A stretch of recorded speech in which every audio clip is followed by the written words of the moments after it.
Thank you everyone for coming here for today's full council meeting on the 3rd of November 2021. Item 1 is apologies for absence. Karen. Apologies from Councillors Bridget, Clark and Scott. Okay. I assume that's Angie Scott.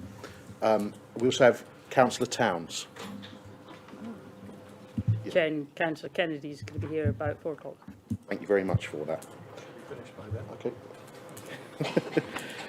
Minutes of the meeting of County Council held on Wednesday the 1st of September 2021 as circulated to be confirmed as a true record and signed by the business chair. Page 9 to 32. Can we confirm them as a true record? Councillor Reid. Thanks, Chair. I was just wondering, page 20. It said the council approved the motion and it was going to notify the LJ Labour Group that the council has passed a motion at full council to adopt the parental leave policy. I was just wondering whether anybody had actually notified the LJ Group that the council had actually... I will check that's been done. You're saying you're going to check that it has been done, or you think it's been done and you're going to check? Said I'll check, see if it's been done, I'm not sure. Right, it's because it seems a long 4 weeks or however long ago this was, I can't remember now. It seems a long time to just have to write a letter, and it just goes to prove what I'm always saying about motions. They're completely pointless. Sorry, I'll take an executive decision on that. There we are. Okay, next item on the agenda. Sorry, someone else have their hand up? No. Okay, can we confirm them as a true record? Agreed. Does that need to be formally done? Can I have a mover and a seconder, please? Moved by Councillor Hardy, seconded by Councillor Stewart. Thank you. Disclosure of members' interest. Does anyone have an interest to declare which they've not done so previously? Councillor Grimshaw. Thank you. Just page 69, Chair. Just to inform you again, once again that I am a Director on Advanced Northumberland. Okay, thank you. Councillor Wearmouth.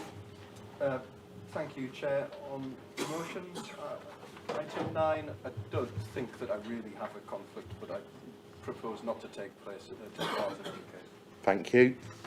Anyone else? Did I miss anyone there? Yeah, if you could. It would only be for the most picky person.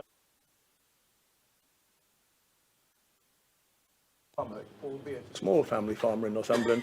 In case anybody worries about that, I will declare an interest that I am a farmer. Thank you. Okay.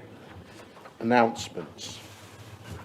I'll start with myself as the business chair. Former Councillor Terry Robson. I wish to inform you, sadly, former County Councillor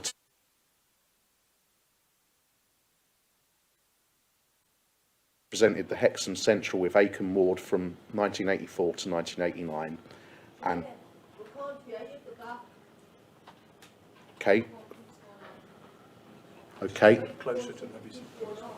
Well, I'll go closer to it, but it did seem quite loud from where I was, but I apologise you can't hear. I'll start again. Former Councillor Terry Robson. I wish to inform you that sadly, former County Councillor Terry Robson died on 9th of October at the age of 78. Terry represented the Hexham Central with Acomb Ward from 1984 to 1989 and from 2008 to 2017, serving on a number of committees and working groups. Terry also served many years on Hexham Town Council, where he became mayor twice, and on Tynedale District Council. Now, whilst council have been meeting remotely and setting up here, several other councillors have passed away in that period. I'll just remind you of them. Councillor Wyndham Rogers Coltman, Councillor Ivor Dixon, Alderman David Lockie, Councillor Olga Potts, Councillor Audrey Hutchinson, Councillor Tom Saunders, County Councillor and Honorary Alderman Pat Dodds, County Councillor and Honorary Alderman Bill Purdue, County Councillor George Todd, County Councillor Mick Scullion and County Councillor John Smith. I would suggest, given we haven't had many minutes silences in that period, we have a minute's silence to remember all those former councillors who have passed in recent times. And I'll ask you all to stand for a moment's silence.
Thank you very much, Council.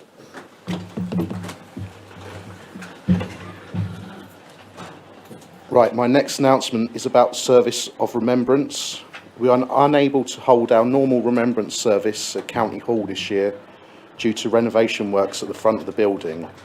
A service will be held at St Mary's Church, Morpeth, on Thursday the 11th of November from around 10:30 a.m. The church has been risk assessed for a certain number of people to attend socially distanced, and COVID precautions such as the wearing of masks until seated, hand sanitising and advising lateral flow tests beforehand will be in place. I'll now pass over to the leader, who I believe has some announcements. Thank you very much. Just two quick things. First of all, I said I would keep you updated about the proposed discussions and actual discussions around the idea of a larger a combined authority area that wouldn't just be north of Tyne, which is ourselves, North Tyneside and Newcastle, but would extend down to Durham, including Sunderland, South Tyneside, Gateshead, and so on. The offer on the table is provisionally that if we do become an LA7 combined authority with a mayor to cover the whole area, that we might be eligible to get extra transport funding. I've made it clear that actually the way we work together at the moment is very good. It's informal, but we work very well together, and myself and the other leaders have a very good working relationship.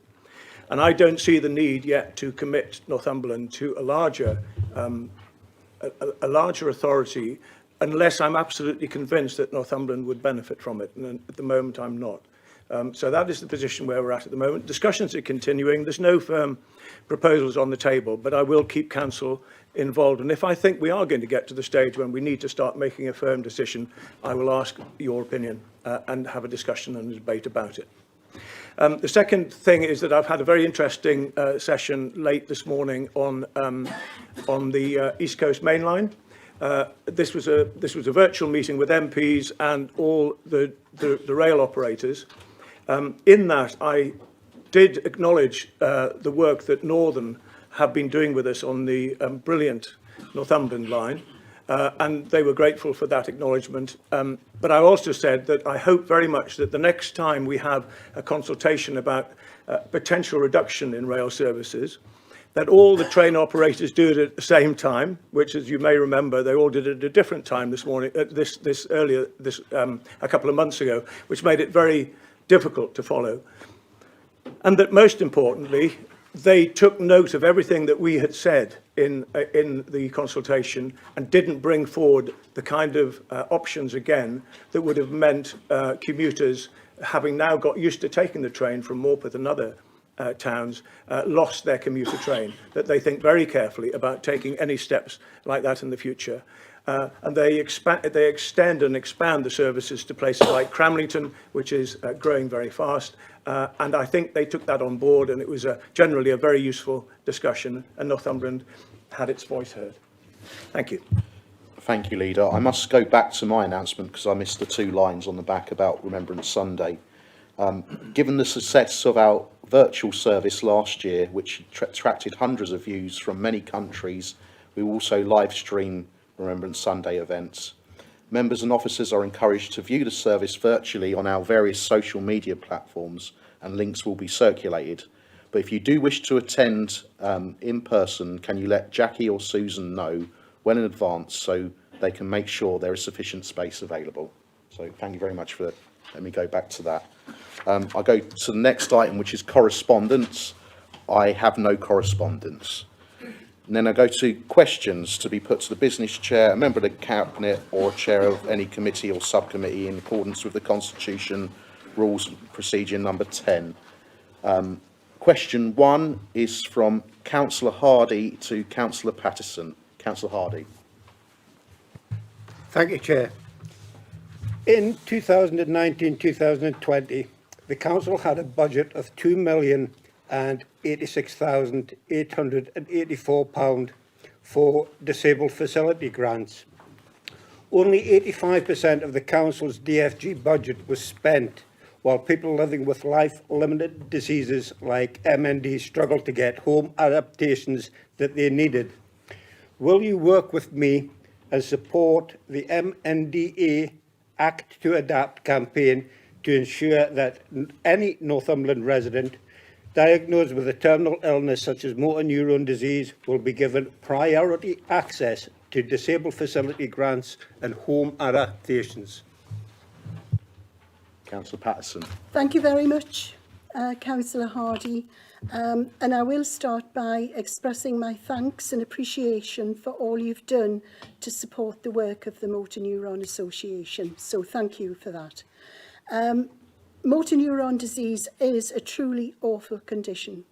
And our civic head, Councillor Ian Hutchinson, has made My Name 5 Doddy as his chosen charity.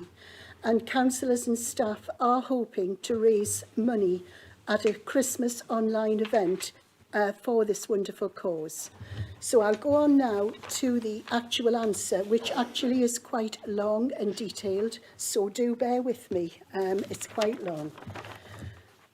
I'm not going to agree with everything that you said, however, I do agree completely that supporting people with motor neuron disease is one of the most essential responsibilities of the Council. The financial information in your question, while technically correct, gives a rather misleading picture. The figure described as the Disability Facilities Grant budget represents the amount which the Council receives from the Government for DFGs and related purposes. The Government changed the rules a number of years ago to make it clear that this funding could be used flexibly to support any capital expenditure which enables disabled people to live in their own homes. While the largest element of spending is grants paid out under the statutory Disabled Facilities Grant Scheme, the level of the funding received from the Government has in recent years been higher than is required to meet all eligible applications under that scheme, and the surplus funding has been used to support other capital expenditure outside the DFG scheme, such as providing adapted accommodation to enable people with a learning disability and associated physical disabilities to live in independent supported accommodation. Because the timing of such schemes may not align neatly with local authority financial years, funding is carried forward as necessary to ensure that it remains available to support disabled people. So underspends in 1 year do not mean that the money is actually lost. Officers tell me that they are not aware of people living with life-limiting illnesses like motor neuron disease who have struggled to get the home adaptations they needed. As the Council told the MND Association in response to the Freedom of Information request that this question is based on, we have a process already in place for ensuring that urgent applications, such as those from people with rapidly deteriorating progressive conditions, are prioritised. If you or any other members know of any cases which the council have not responded to as urgently as it could have done, I would urge them to contact me privately outside this meeting with the details, and I will make sure that they're looked into.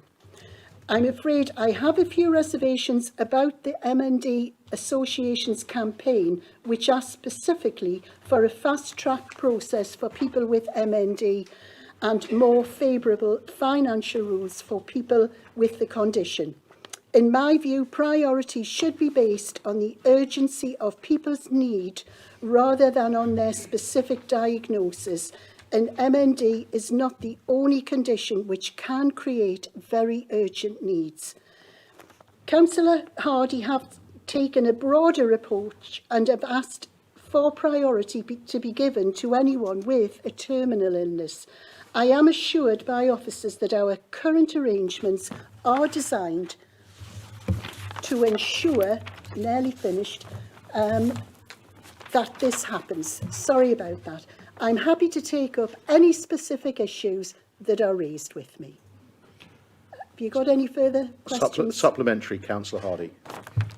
No, thank you very much for your response.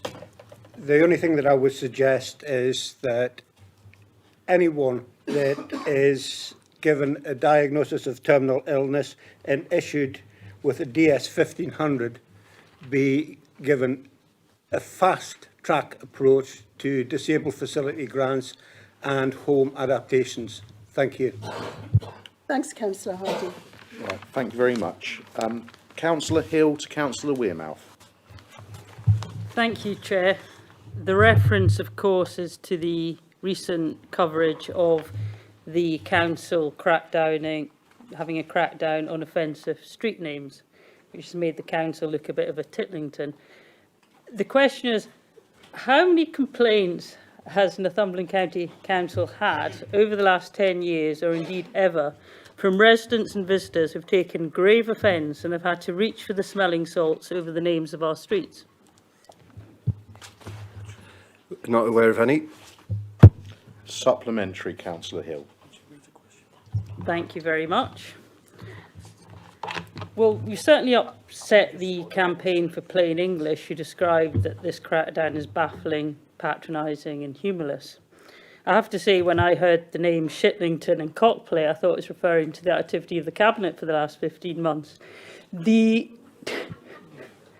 serious point is, in that report, and I know, I'm being serious now, I know the media have had fun with this, but there was a serious and good point in the report, which is coming to Cabinet next week, which is regarding the importance of having clear street signs for directions, not just for convenience, but it can actually be a safety issue. I have an estate area in my patch, Highcliffe and Eastcliffe, and the numbering is really confusing and baffling. So I'm just asking for a commitment to that places like this will be picked up on to have clear street numbering and markering for convenience and safety reasons. Thank you. Councillor Wearmouth. I think you need to contact local services on that one. Thank you. Question 3 from Councillor Hill to the leader. Thank you, Chair. Well, it would help if actually the questions were directed to the right portfolio holder in the first place. The answer is... I think we're on to the next question. Yeah, but it would Councillor just Hill. be easier if you looked at what the relevant portfolio holder would be, which wasn't Councillor Wearmouth, who was prickly and humorless, as the campaign for plain English has described the council as. Point of order. Question. Chair. It's not a point of order. I'm sure Councillor Hill is coming to her question, and I'm sure we will be very disciplined in going straight to questions and straight to a supplementary. Thank you. Question to the leader, not the portfolio holder for health, but I'm happy for the leader to answer this. Whistleblowing paramedics in Cornwall, an area with some similar characteristics and demographics to Northumberland, have said that there is an ambulance crisis. They say that people are needlessly dying because ambulances cannot get to patients in time and because of ambulances having to queue outside hospitals. Furthermore, they say the public generally do not realise the scale of this problem, and they fear the situation will get even worse as winter approaches. How confident are you that we are not facing the same crisis here? Well, you know, I have to say, I'm sorry, but I have to say that of all the services that the County Council are dealing with at the moment, all the fantastic work our staff do across the county, you choose to ask a question about an ambulance service which is not a function of the County Council. Having said that, the ambulance service is a very important strategic part of the county and is very important and well acknowledged by the people that have to sadly use it. We know that in Northumberland our figures are approximately on average with other neighbouring areas, but I would suggest that if you wish to ask questions about the ambulance service or the coal authority or anything else like that which aren't county council services, you address them rather than me, because I do not know that much detail about the ambulance service, as it's not one of our services. Supplementary. Thank you, Chair. I have to say I did actually receive a response from an officer, which was a very good, responsible response in accepting that there is a problem. So I'm sorry that the leader didn't read out the very sensible, informative response that the officer put together and was again rather prickly and defensive. Yeah, you see, I've never been that keen on being negative, as you know, and I'm never very keen on highlighting where things are requiring attention. I've been advised by our officers that we are fulfilling a very important service in Northumberland at a time when we need to have a first-class ambulance service. We do have one. It may not always meet the targets, but if that's up to them to sort out, not up to us. But certainly for the sake of our people in Northumberland, I'm really grateful to the ambulance service. I thank all of them that are involved, and I wish them well on behalf of all of us, I'm sure. Question 4, Councillor Daly to Councillor Horncastle. Thank you, Chair. So, unashamedly, this is a question about Cramlington, but I will widen this to the relevance of the county. I'm sure the members actually read the question, but let me just summarise it. Horton Burn in Cramlington runs through an established residential estate. It is a living waterway and it is home to flora and fauna, including fish, eels, and otters have also been identified there. For a number of years, myself and residents have had to contend with, in some cases, unintended pollution into the watercourse, predominantly from the industrial estate which it passes through. Some of the pollution a number of years ago was caused by cross connections, that is where washing machines, dishwashers were inadvertently connected into the foul sewerage system, or not, as the case may be. But the point of raising this question is that certainly for the last number of years, we've had an increasing number of incidents of pollution into this watercourse, which is recognised as environmentally significant, culminating in one of the most serious incidents in 2019, when thousands of eels, fish and other species were actually killed in the watercourse. I've set up a Friends of Horton Burn group. I have lots of very active residents regularly reporting pollution incidents, but this is the problem, that I need to get action taken against those organisations who are persistently putting pollutants into the run-off water system, which is then impacting on our community asset of Horton Burn. So what I want to ask is that the County Council will work with me and the Environment Agency and Northumbrian Water to identify those organisations, to actually find them, and to get a very clear message out that this is a living waterway and it is not a sewer. Councillor Horncastle. Thank you, Councillor Daly. I can confirm that officers in public protection are currently taking this important matter up with the Environment Agency to ensure that the case is given priority. Supplementary, Councillor Daly. Yeah, thank you, and thank you for that, Councillor Horncastle. The reason that I want to widen this on the supplementary to the whole of the county is that for a number of weeks I've also been dealing with officers of the council around things such as dumped shopping trolleys in waterways, to be told that riparian rights sit with the county council, whereas in the past those have been removed either by the Environment Agency or Northumbrian Water. And this is something which is going to come back and bite every single part of our county where there are waterways where things have intentionally or unintentionally been dumped. And actually the response from the Environment Agency and Northumbrian Water is it's now down to the county council to get in, wade in the water and remove these things. I would like you, please, with my supplementary, to ask officers to meet with me, the Environment Agency and Northumbrian Water to get this cleared, because I'm extremely concerned that our staff are going to be asked to do things which hitherto they haven't actually done. So, Councillor Horncastle. Thank you, Councillor Daly. Over the last few years, by looking at various social media accounts, I know how close to your heart Horton Burn is. I can't quite see you there, sorry. So I know it's a very important issue, and I like the way you're trying to, do this for the whole of the county. I have actually a meeting with the head of public protection tomorrow morning, and I will take this up with him to find out exactly who's responsible for what. But I'll go a bit further than that, and if he would invite me down to Cramlington to Horton Burn, I'll meet up and have a look at the problem firsthand. Thank you, Councillor Horncastle. We're going to go on to question 5 from Councillor Daly to Councillor Horncastle, but before we ask, I'm just going to state this is a question very much in relation to an issue within my ward, which I've been emailing on and off for 2 years constantly about, and I do thank Councillor Daly for asking this largely on my behalf. Councillor Daly. Thank you, Councillor Flux. I hope I get a 2 for 1 here, Colin. So we'll be bringing it to Cramlington for 2 reasons. So I'm going to go through this question, and I want to actually follow this question through very clearly, because I think there are lots of members in this room who perhaps have encountered very similar issues. So as part of the St Nicholas Manor housing application, which was granted a number of years ago, there are 400 houses which are virtually completed. The estate is almost done. And as part of the planning conditions, that's the clue, planning conditions, a series of road safety measures are planned, including a new roundabout on the A1171 to improve road safety. That's near the top as you go past the train station in Cramlington to Manor Walks.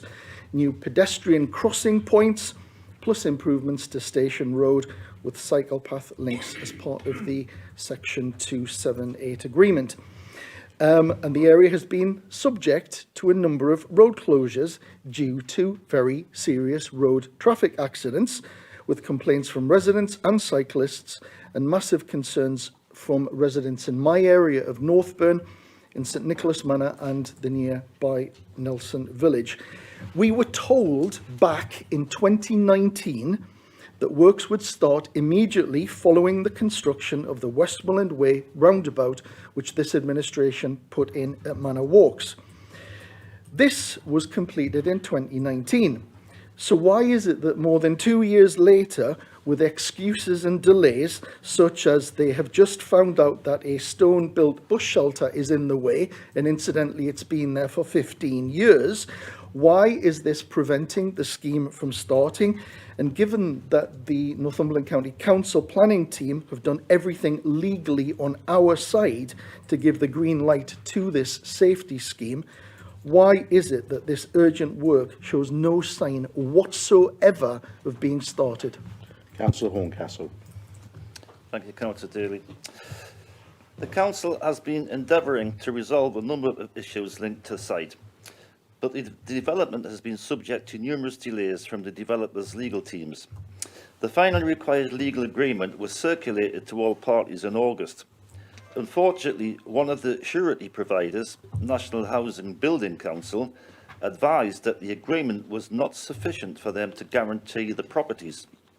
Subsequently, we have been working to support the developers and their solicitors agree a wording that secures the appropriate matters. A revised agreement was circulated recently, and we are awaiting any feedback. We are pressing for a commitment towards starting these essential works. Future highways agreements will be structured in such a way that developers will be required to demonstrate compliance prior to occupation of any units. Okay, supplementary, Councillor Daly. Well, I'm glad to hear the latter bit, but we need teeth.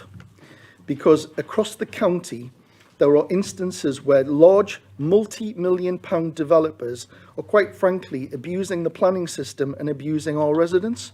And this is one particular case in point with the huge number of road traffic accidents, near misses, pedestrian issues, issues with cyclists.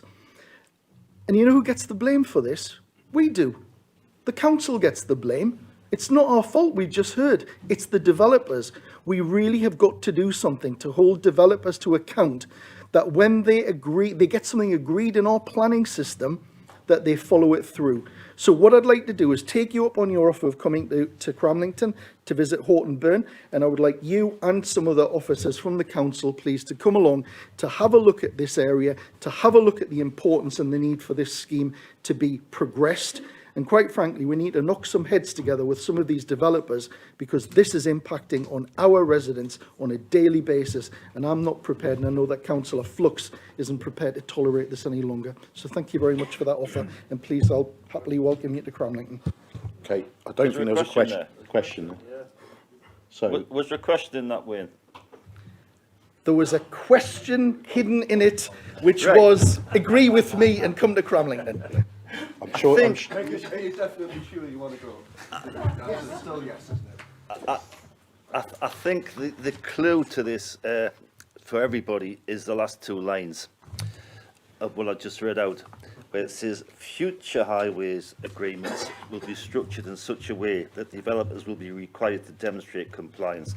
I think what's happened here is, and I think the plan department and others have learned from this, is that this is a historical thing. I think this development was two different developers, and the affordable housing bit was hived off to an affordable housing provider, and then you were dealing with three different people, and none of them seemed to be want to take up the highways issues. And I have spoke to Rob Murphy about this, and like I say, the plan department have learnt from this, and that is the reason for those last two lines. It's a historical issue, and they're going to make sure it doesn't happen again. That doesn't solve your problem at the moment, but what I can assure you is that everything from our point of view is being done to try and resolve this. Thank you, Councillor Horncastle. Question 6 from Councillor Ezel-Shelvin to Councillor Riddle. Thank you, Chair. Good afternoon, Council. Irresponsible parking around schools is something which affects almost every councillor in our county. Some other councils have taken a very proactive stance by using mobile number plate recognition systems on modified cars which drive around the schools, capture the number plates of poorly parked cars, and subsequently contacting the police to send a warning letter. Acknowledging any work you have already done, can you please tell us what proactive measures that the Northumberland County Council is doing and/are planning to use to end the blight? I chose this term, blight, with careful thoughts. Blight of bad parking around our schools. Thank you. Councillor Riddle. Thank you, Councillor. Yes, I think we all agree that it is a problem and it's something that has to be tackled. I think the short answer to this is that, yes, we do have a vehicle equipped with ANPR, and we do use it, and we do send letters out. So really, you know, if you've got specific examples of where you need it deployed, then them to Rob Murphy, who's the director. But on a more proactive basis, we work closely with schools to help them develop and implement school travel plans. And these use a range of approaches, cycling and walking, etc., and encouraging the non-use of car means to travel to school. The travel plans also set out how the school works with parents to tackle inconsiderate parking and escalating steps that can be taken. Thank you. Really, I appreciate that you agree that this is a problem, and also there is a vehicle going around. But we in Cramlington, at least in my, sorry, you couldn't hear me?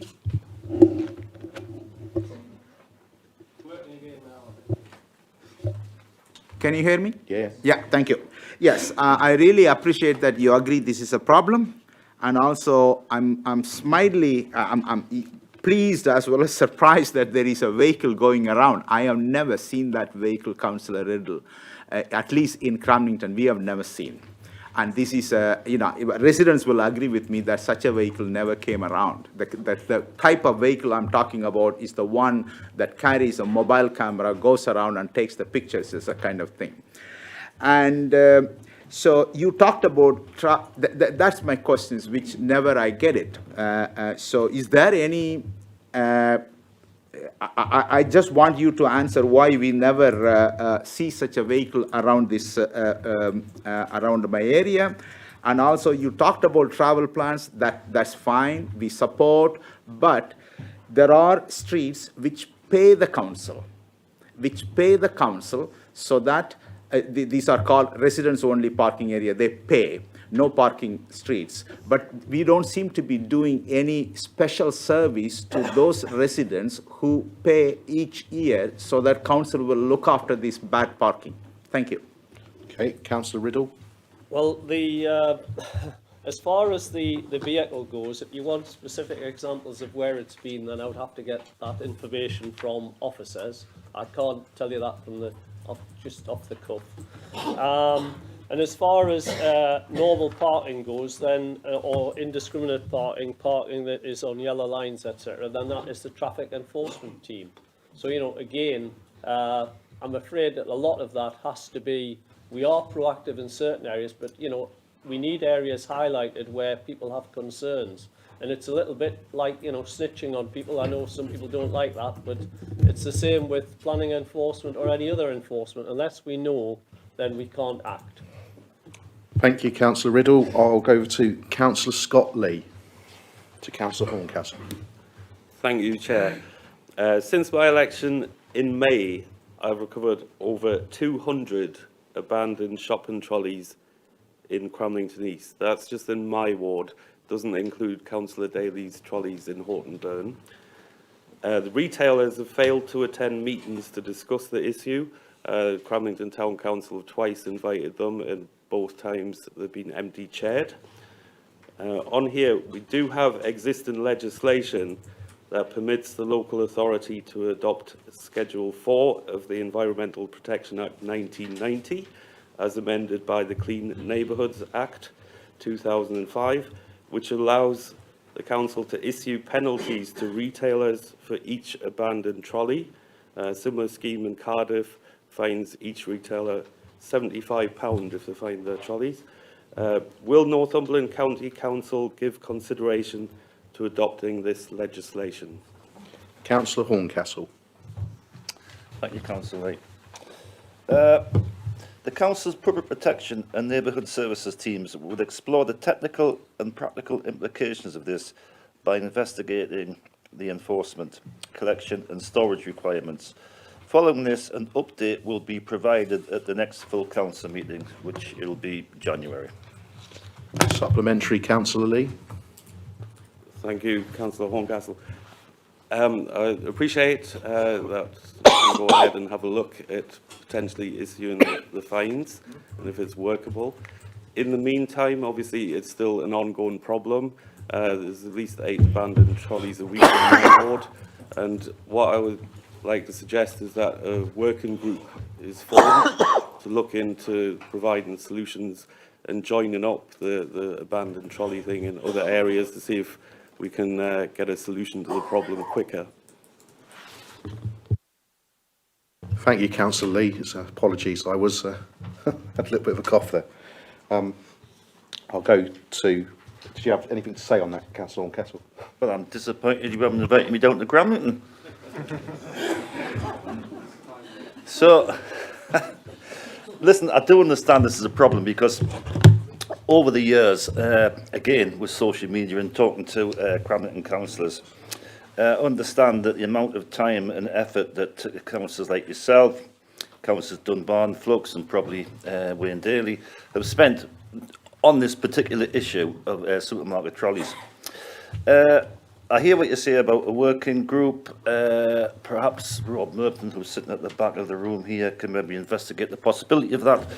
But I'll also ask Rob to actually have a look at the original planning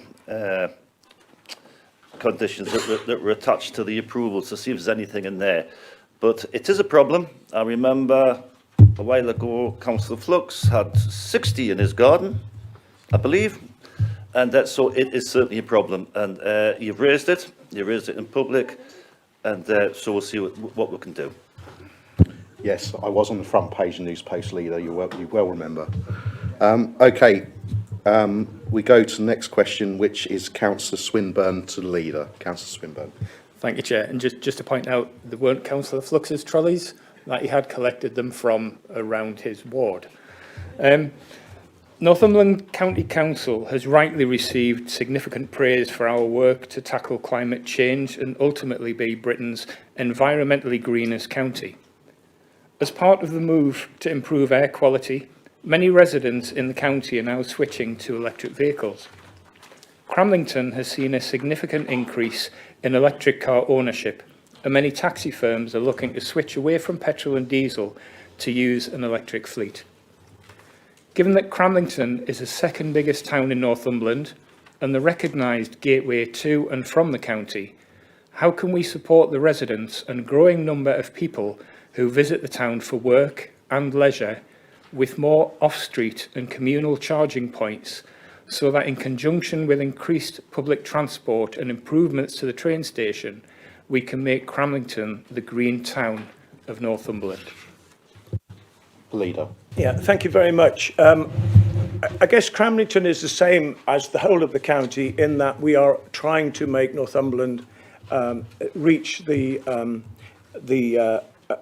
carbon neutral target by 2030, which means that by then 30% of vehicles will need to be zero emissions. So that's actually the case for the whole county.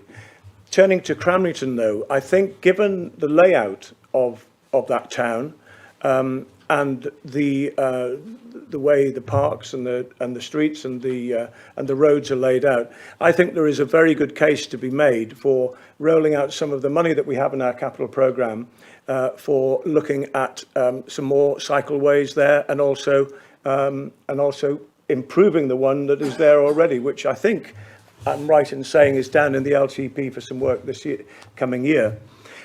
So the answer is yes, and I think it's something that we might well want to find a sum of money to do a feasibility study about.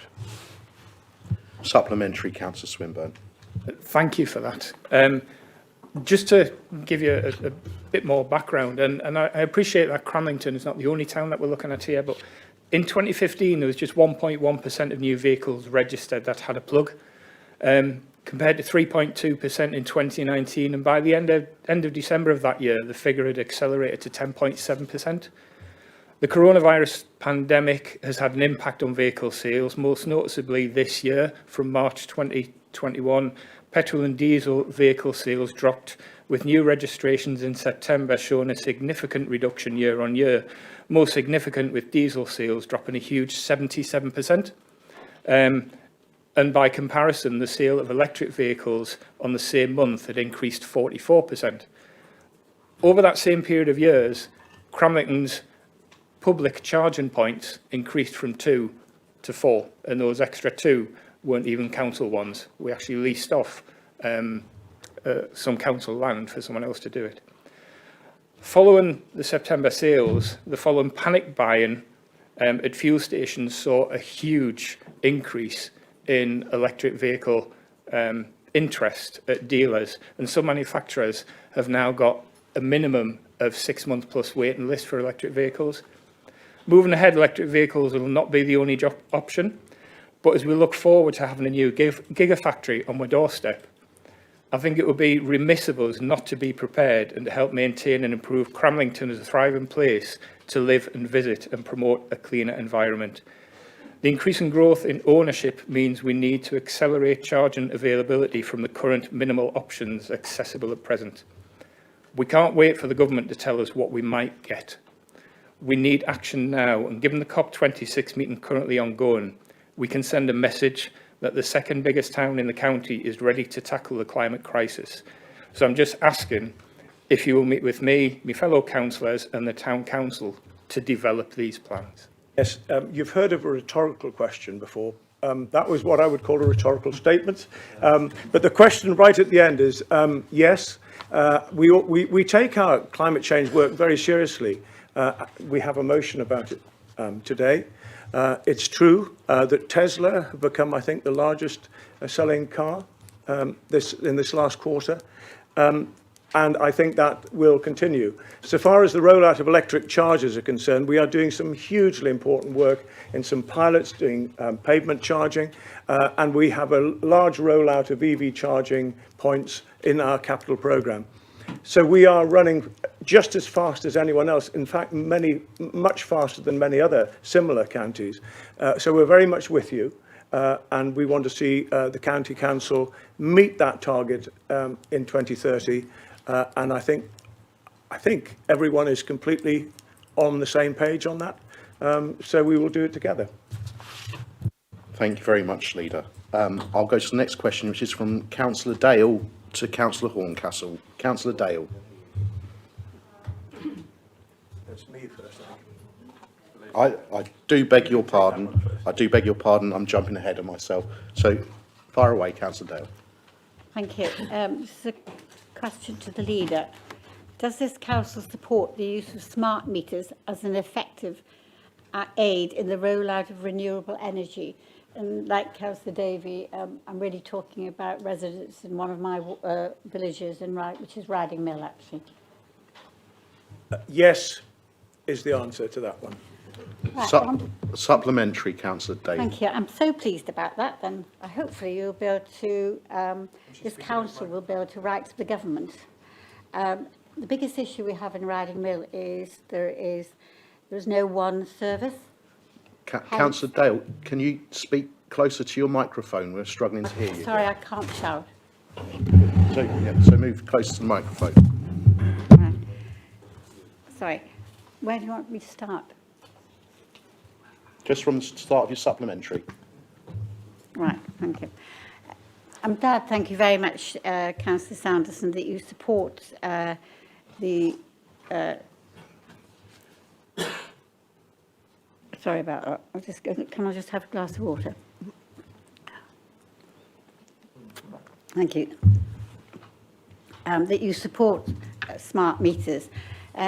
This is a local issue, but actually it's not just local to Riding Mill, but it's local to a lot of areas in Northumberland where there's no access to wide area network service. So we've written to Mr. Opperman, our MP, asking him when the government expects full coverage of the wide area network, which is called One radio signal, to support operation of current model smart meters, and asking the government to press for this to be a priority as the current situation is very unsatisfactory. So could you, I can send you the letter, but I would be grateful if this council would write to Mr. Opham and all the other MPs, asking them to support all residents who cannot access One service, to enable them to use their smart meters, which at the present time they can't do so. Yes, by all means, forward me that letter, but I can tell you that Guy Opperman MP and the other MPs in the county are very supportive of all the work we're doing around our climate change work, and I'm very grateful to them for that. Okay. And the one I jumped to too early, question 10 from Councillor Dale to Councillor Horncastle. Yes, sorry. When does this council expect the council's local plan to be signed off by government? Councillor Horncastle. Thank you, Councillor Dale. Following the local plan examination hearing sessions, the schedule of main modifications to the Northumberland local plan was subject to consultation from the 9th of June to the 4th of August 2021. The representations received to the main modifications consultation, together with the Council's response, has been sent to the inspector for consideration, prior to the report on the soundness of the local plan being issued by the inspector. The timescale for the receipt of the inspector's report is out of the control of the council, but it is anticipated that the inspector's report will be received before the end of 2021. And subject to the local plan being found sound, it is anticipated that the local plan will be adopted in early 2022. So we're just talking about a few months. Supplementary, Councillor Dale. Thank you. Can I just go back to, I think it was September 2017, when the former leader of this council, against the advice of the government, his government, said that actually we would stop this neighbourhood plan, the local plan, but a new one would be available in at least just 3 months. We're now 4 years on.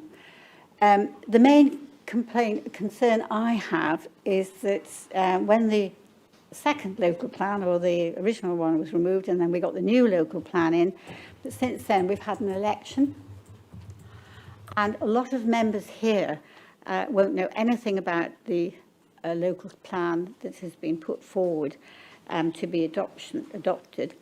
And I think it would be a good idea if this council, rather like the budget process, could give a briefing to all members to explain to them where we are with the local plan, but more important probably is the actual framework of actually delivering a local plan, because I'm sure lots of members here won't have any idea, but it is one of the most important documents that we have. It's not only important to the county council, it's important for the residents of Northumberland. And I think if we could have an update where we are and to explain everything, and actually, to be quite honest, since COVID-19, I'm not sure that maybe the council will want to make further alterations. I don't know. But I think that it would be good to have a briefing and give everybody a positive update, please. The leader, I think, wants quite to a take. strategic sort of question and comment, Councillor Dale, so I'm going to pass that over to the leader. Thank you very much. What I would say is that we kept very much to our schedule in moving forward with the local plan work. We did hit an awful lot of extra work involved because Northumberland is such an attractive place for developers and investors, so we've seen a huge increase in housing, and that's welcome.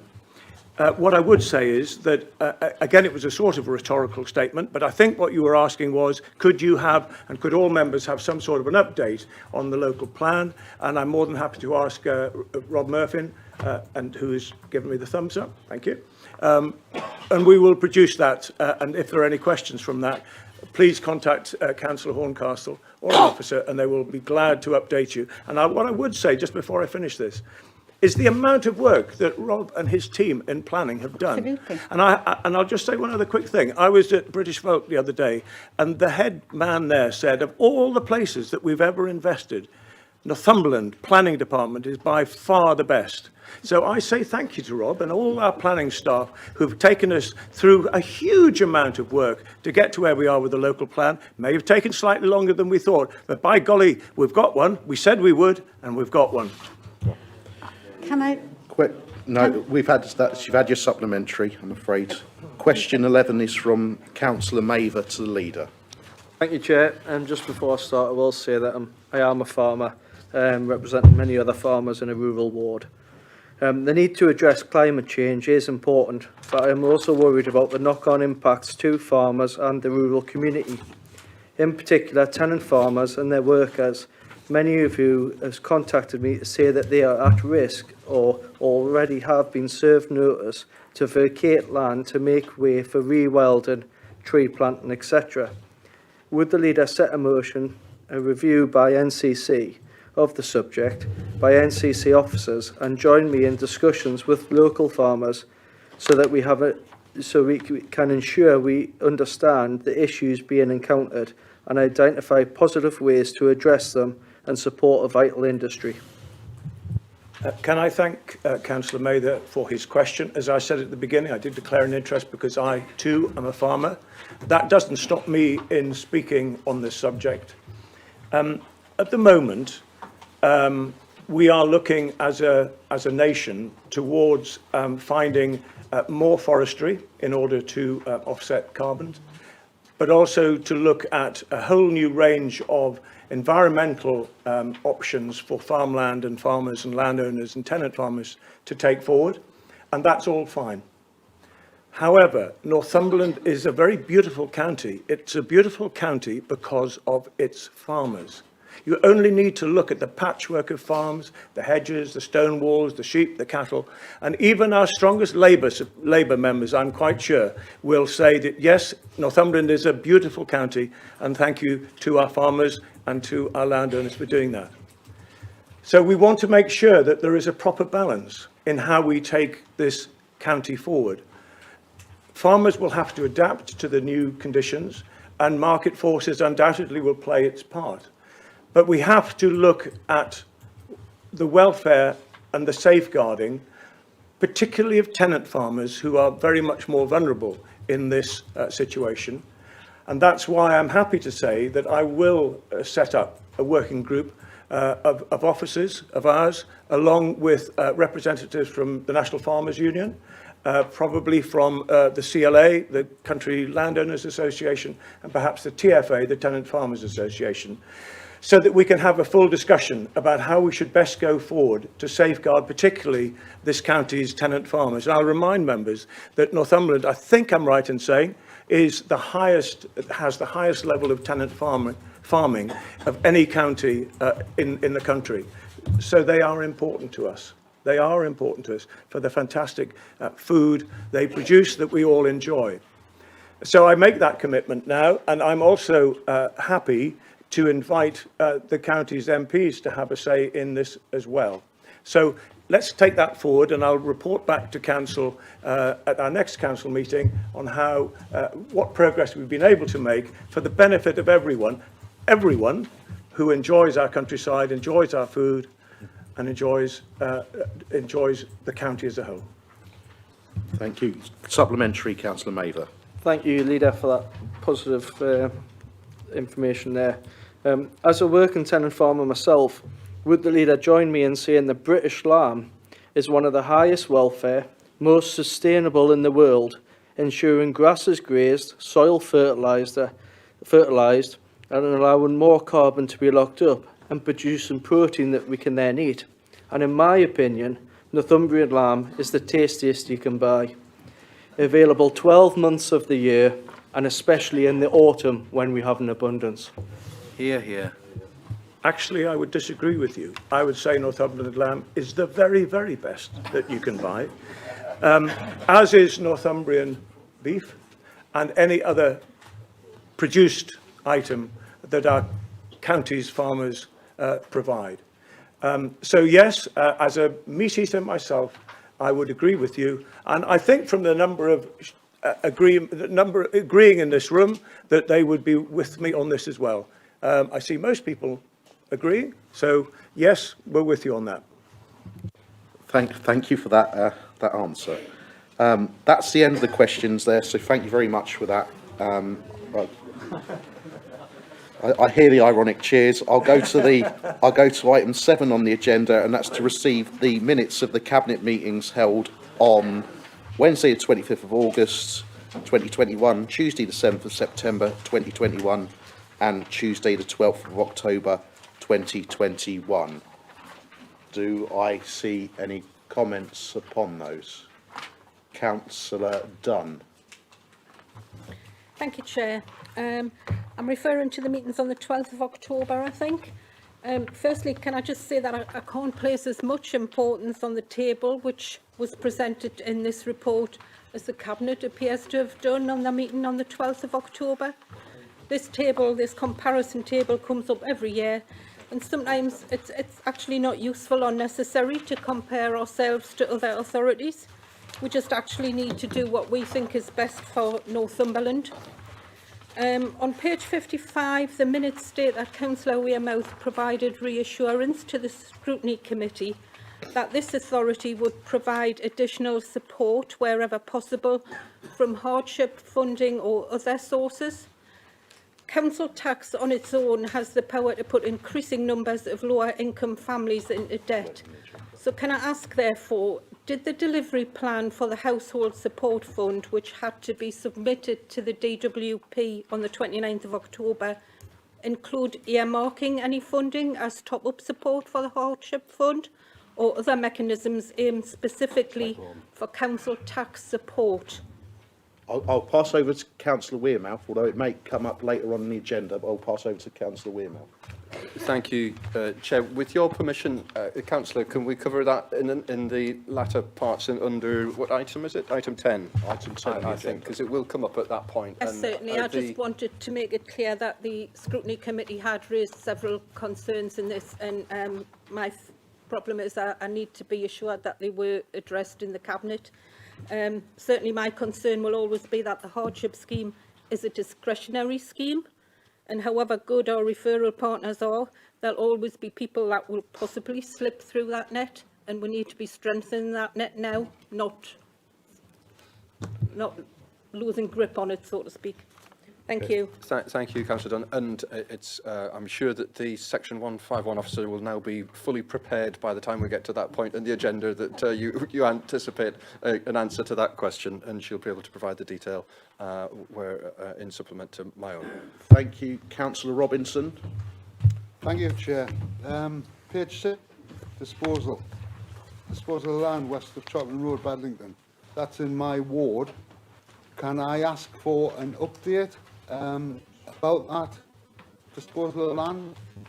Because I think I know what it is. I'm not sure. It's slightly vague, I suppose, but I would like to make some observations. Okay, can anyone respond on that? Councillor Wearmouth, I think. I'm willing to take a confidential update. Thank you, Councillor Robinson. Can I just understand, are you just... Councillor, I'm being suggested a written response might be forthcoming on this. Literally what I was going to suggest is, would you accept a written response, or do you want an answer in the confidential session later? I would prefer a confidential session. I'll take advice from the business We'll chair. cross that bridge when we come to it, okay? Thank you. Right, okay. Anyone else there? Is that Councillor Dale? Well, can you go close to your microphone? Turned it off. Page 51. It's the school organisational plan. Actually, the question is, it's not a question, it's a word of support on page 52, which was about the Councillor Riddle and his comments about the Hayden Bridge Partnership and the school catchment area, including the transport. And I have to say that I give you total support on this. I've had so many people who have contacted me, absolutely very upset really about it being discriminatory. And I just said I would support your comments that you've made and that you have tried. However, obviously it's up to the Cabinet members who've decided this way. But if you want any further support, I know there's a lot of support for you taking this forward. I think we'll just note that. Okay, anyone? Councillor Dickinson. Just really quickly, Chair, in relation to page 53, the update on the Education Infrastructure Contribution Policy noted that in 2017, 668 pupils with SEND, and in 2020, 940, so that's a large increase. So we just welcome the change in policy and the additional contributions that will be sought for SEND children. Noted, Councillor Dickinson. Anyone else? I see no hands. Do I need to approve those minutes formally, or do we just receive them? Just receive them, so I don't need a proposer or seconder. So I then go on to receive and consider minutes from the following committees: Corporate Services and Economic Growth. That's page 63 to 74. Councillor Bourne. Thank you, Chair. I'd just like to move those minutes, pages 63 to 74. Thank you. Okay. See no hands at all. So I shall go to, we agree those? Agree. Family and Children's Services, OSC, page 75 to 86, Councillor Daly.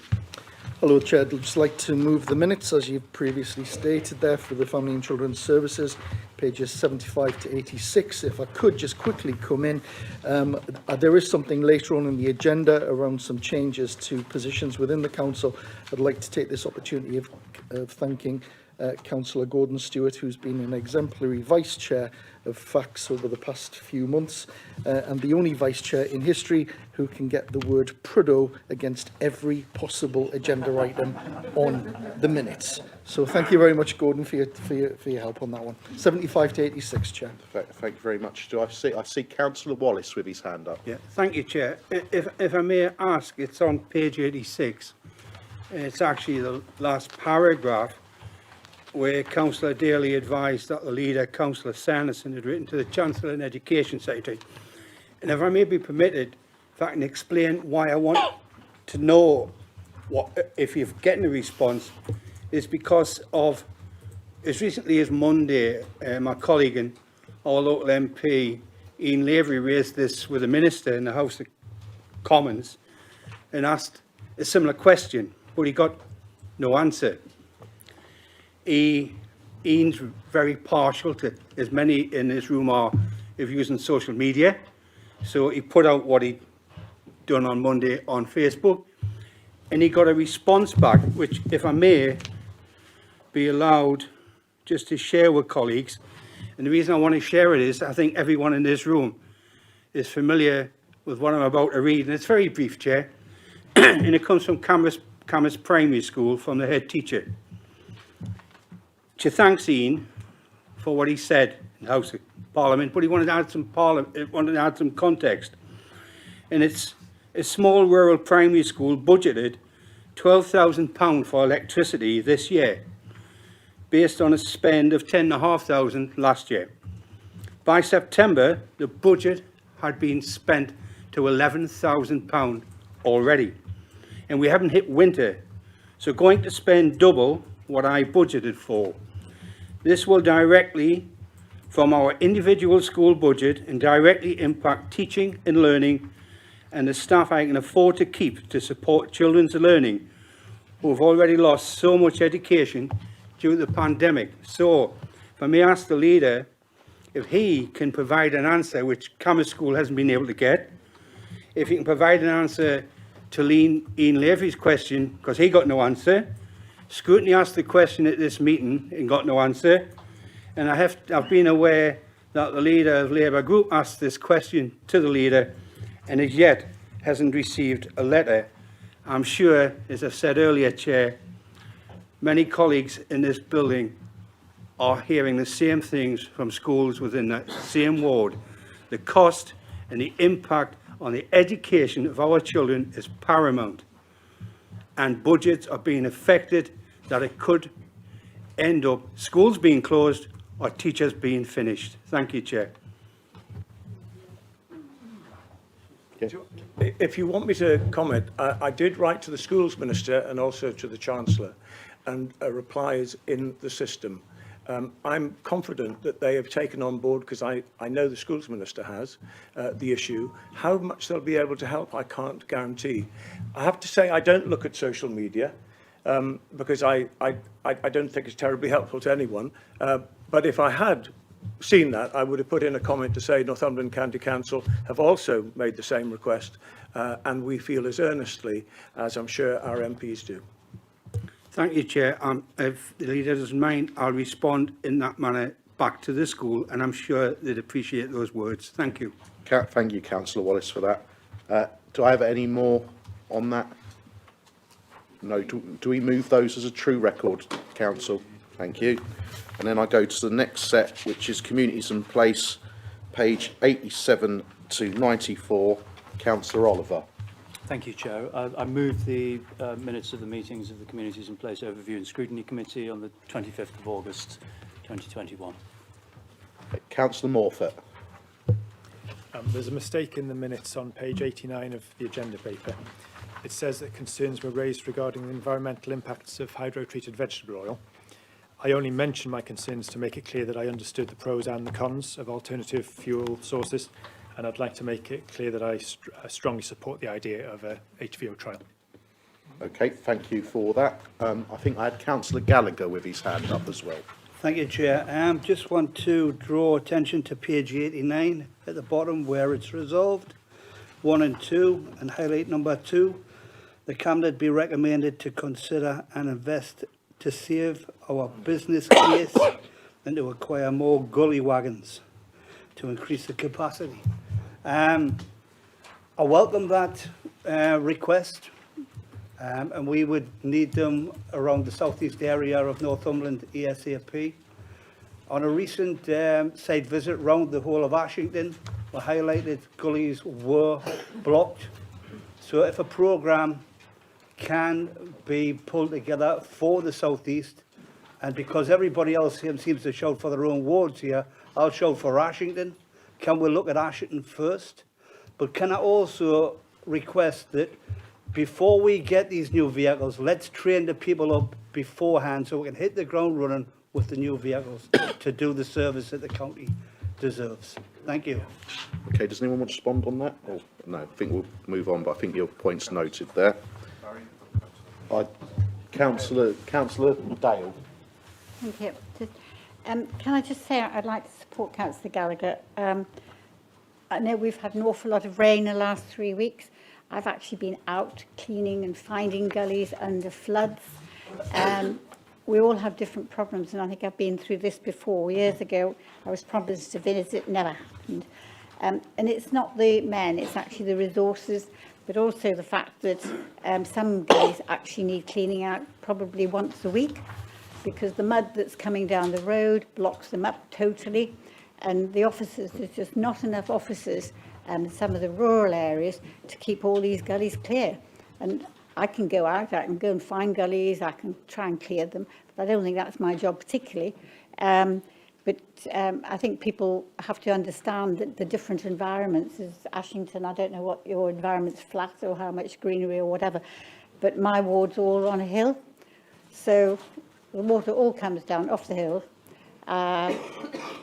into the gullies, brings with it everything you possibly think of, and they get blocked up. So you can have them blocked up once a week without any problem, and they need constant attention. And I've also got a lot of gullies that now are falling to pieces, and therefore the gully sucker can come along, but actually to no avail because they get blocked up straight away. So I know I've got some work to go on, but we really need to grasp this. And I've gone on for years and years about it, and probably so has Councillor Riddle. And we might sound a bit boring, but I actually think, and I've had a lot of people with flooding because of blocked gullies, etc. So I just think we need to actually understand that we have got climate change. We're going to get more rain. And on top of that, you know, if it freezes, which it does, it's very, very dangerous. So please, I support Councillor Gallagher and just say I think we maybe need not one more, but 2 more, or even 3. But that's not for me to decide. But it is a high priority, certainly in my area. Right, I think Councillor Sanderson wishes to come in. Yeah, I would just quite like to just point out that on Sunday we had 30 mils of rain in less than 2 hours. That's an inch and a bit. And despite that, our teams were out working to clear problems of flooding, and they did a fantastic job. So at this time of year, when you get that kind of rainfall and the leaves that are falling from the trees, it's impossible to keep on top of the work that we have in such a large rural county. So what I would say is, well done to the team for keeping the vast majority of our network open, and I think we'd all agree with that. So let's not be negative, let's be really positive and say well done to all our staff, and thank you very much for keeping our roads open. Councillor, can I just respond to that, Councillor Sanderson? No, I'm the last person to condemn our men. I think they're brilliant. However, what I'm saying is we need more gully suckers so they can do more work over a period of time. Point noted. Thank you very much. Councillor Gallagher, I think you had your hand up, and then I want to wrap up on it. Well, 2 points I want to bring up on this report, but I want to come back to the leader there. Thank you very much. And I, like all other councillors, highly praise our staff that we've got, but sadly, they're only as good as the tools that they're working with.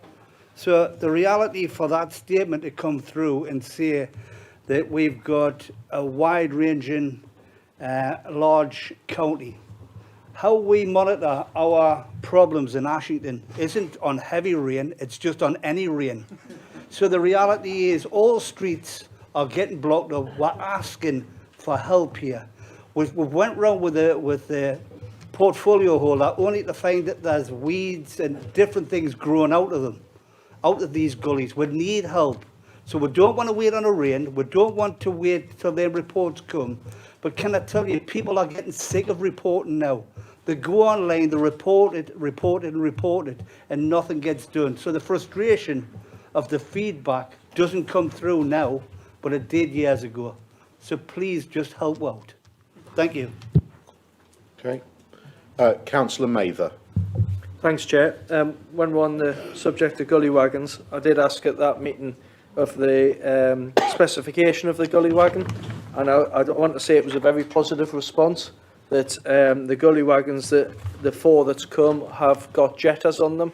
So it's definitely an increase in capacity of vehicles that we've got. So I look forward to seeing them out on the roads and doing a great job. I think Councillor Riddle might wish to come in on that. Yeah, I think Councillor Maver stole a little bit of my thunder there, but yes, we have got an extra gully wagon. We now have 4. They are all equipped with jetters, so we can blast stuff out. But, you know, probably what you don't realise is that now we have to actually take the waste to a waste transfer station specifically to get rid of that dirty water. We can't just dump it like we used to years ago. So, you know, that there is more running around involved. It's not just a matter of sucking the drain out and disposing of it in a field somewhere. I acknowledge that there were some problems in Ashington. There are some problems in Ashington, Councillor Gallagher. We are trying to address them. But, you know, you've also got to recognise that when the gully sucker goes, you quite often get a complaint that a gully's been missed. Well, you know, more often than not it is because a vehicle's been parked there and they can't actually do that one. So that necessitates going back again.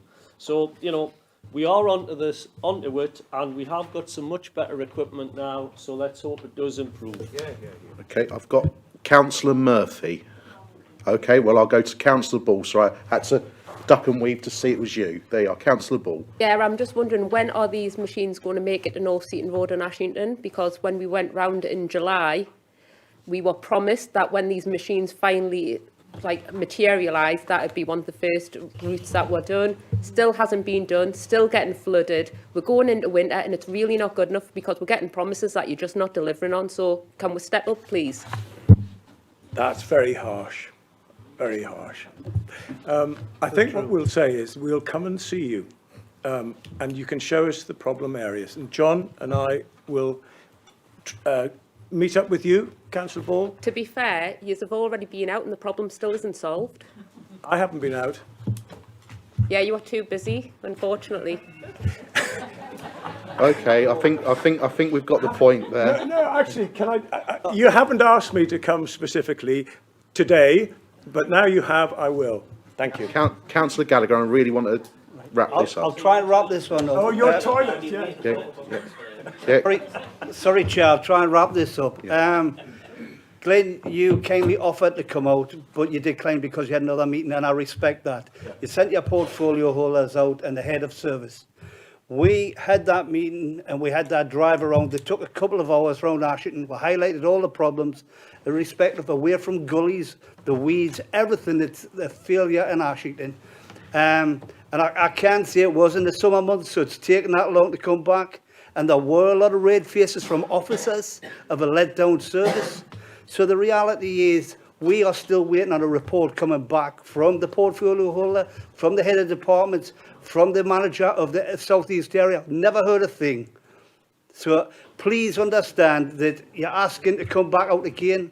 I know that Rob Murphy, through head of services, has got meetings with AMP. You know, how long do these meetings go on before we get something done?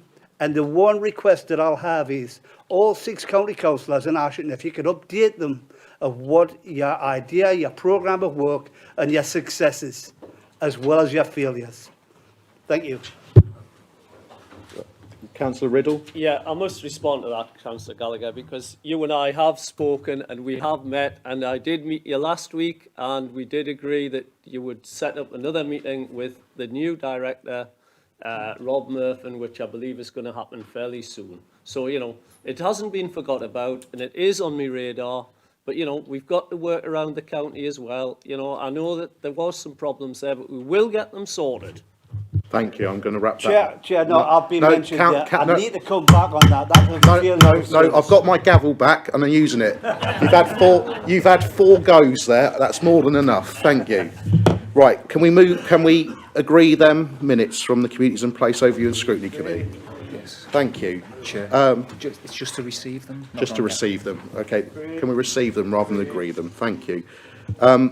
Health and Wellbeing Overview and Scrutiny, Councillor Jeff Reid, 95 to 108. Thanks, Chair. I move the minutes of the Health and Wellbeing Overview and Scrutiny Committee. They are on pages 95, and it says 108, but actually 108 is blank, so it's down to 107. Thank you. Do we have anything to raise on those? I see no hands, so I'll take it upon myself to thank you for your work in the chairmanship of that. Yes. And I know you joined me at joint meetings at Gateshead, so thank you very much for that. Health and Wellbeing Board, page 109 to 116, and that is me. I'd like to move the minutes of the Health and Wellbeing Board held at County Hall, Morpeth, on Thursday the 9th of September 2021. And also, I think there's a second set of them. No, there isn't. There's only actually one of those. So I'd just like to move those minutes. Agreed. Thank you. They've been moved. Audit Committee, page 117. I'm going to ask either Councillor Cessford or, sorry, Councillor Oliver, I think, was going to. Yes, thank you, Chair. I move the minutes of the Audit Committee held on Wednesday the 28th of July 2021.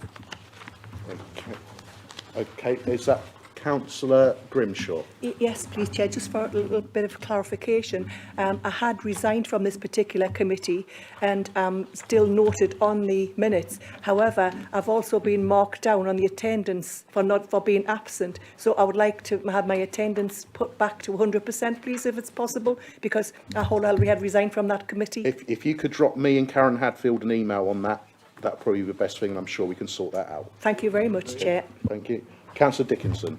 Yep, just a quick query, Chair. In relation to the Audit Committee and the appointment of the independent chair, we got into a little bit of a tricky position, which may now have been resolved, where the committee was split and we weren't entirely sure whether the non-voting independent person who was the chair had a casting vote. So I just wondered if we could clarify to Council whether he does, he doesn't, or just what that current position is. I'm going straight over to Neil Masson for that one. Yes, thank you, Chair. Yes, it was clarified at the time, really, that the chairman is non-voting, and that includes the casting vote as well.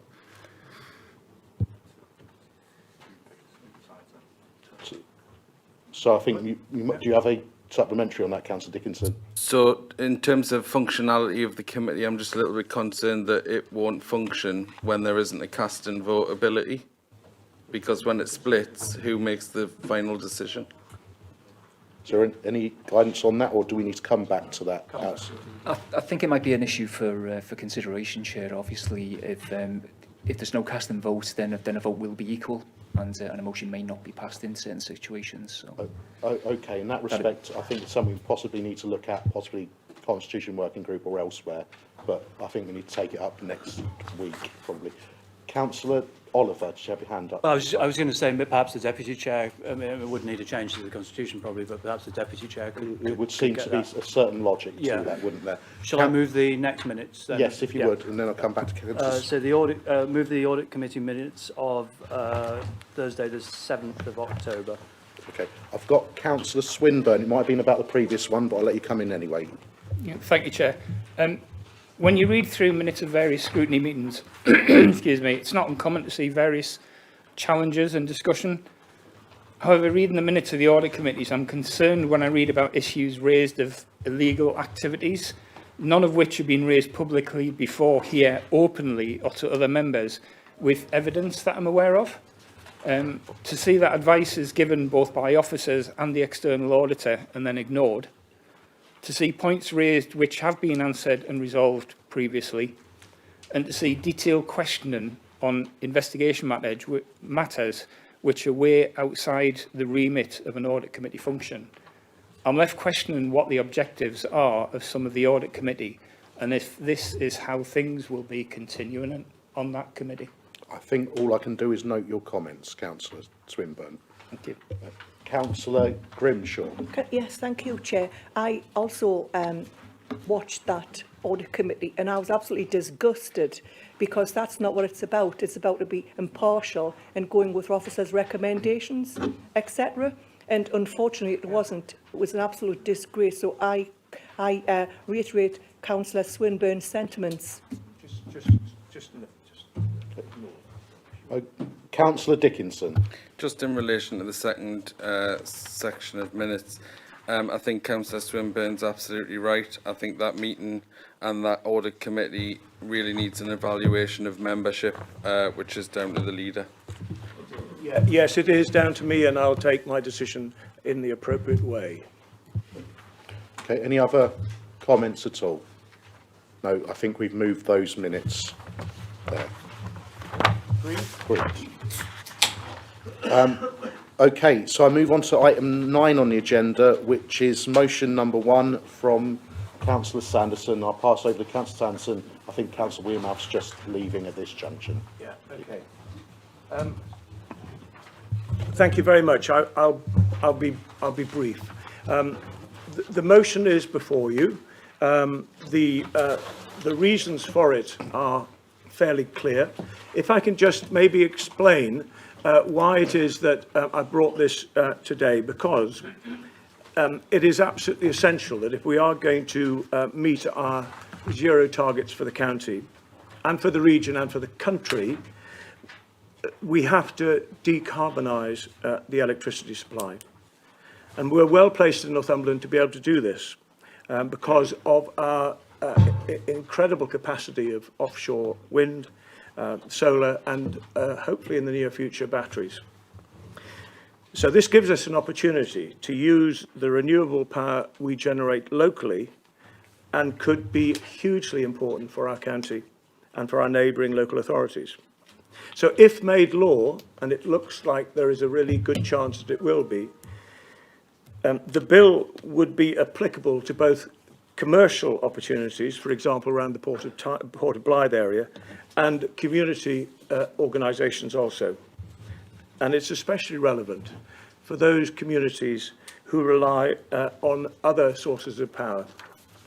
So if the bill is passed, our role as Northumberland County Council would be to work with residents and businesses and communities to show them what might be possible and to guide them in a meaningful way forward. We already have the capacity to do that through our excellent climate change team, which is now fully functioning, fully staffed up, and is doing a brilliant job. And I think it might be an idea, well, I'm just thinking about it, to do an update paper on climate change. I've asked one for our informal cabinet, but I think it should go to all members just to show you where we are actually at now, which is hugely encouraging. Matt Baker, who leads for us on this, is in the room if there are any technical questions. I know he'll be glad to answer them, and he and the team are fully in favour of this proposal as it stands at the moment. So I think the other thing is that most of us have no, I wouldn't say it's unrequited love for electricity companies, but most of us, they aren't on the top of our lists for popular suppliers and businesses. Most of us, many of us, I'm sure anyway, will have had trouble with some of the large electricity providers. And I think it's been made especially true recently with the hikes in prices that are very difficult for all of us to deal with, particularly those who perhaps recently retired, who are living on a fixed income, low interest rates, and have these very large and significant increases and hikes in electricity prices.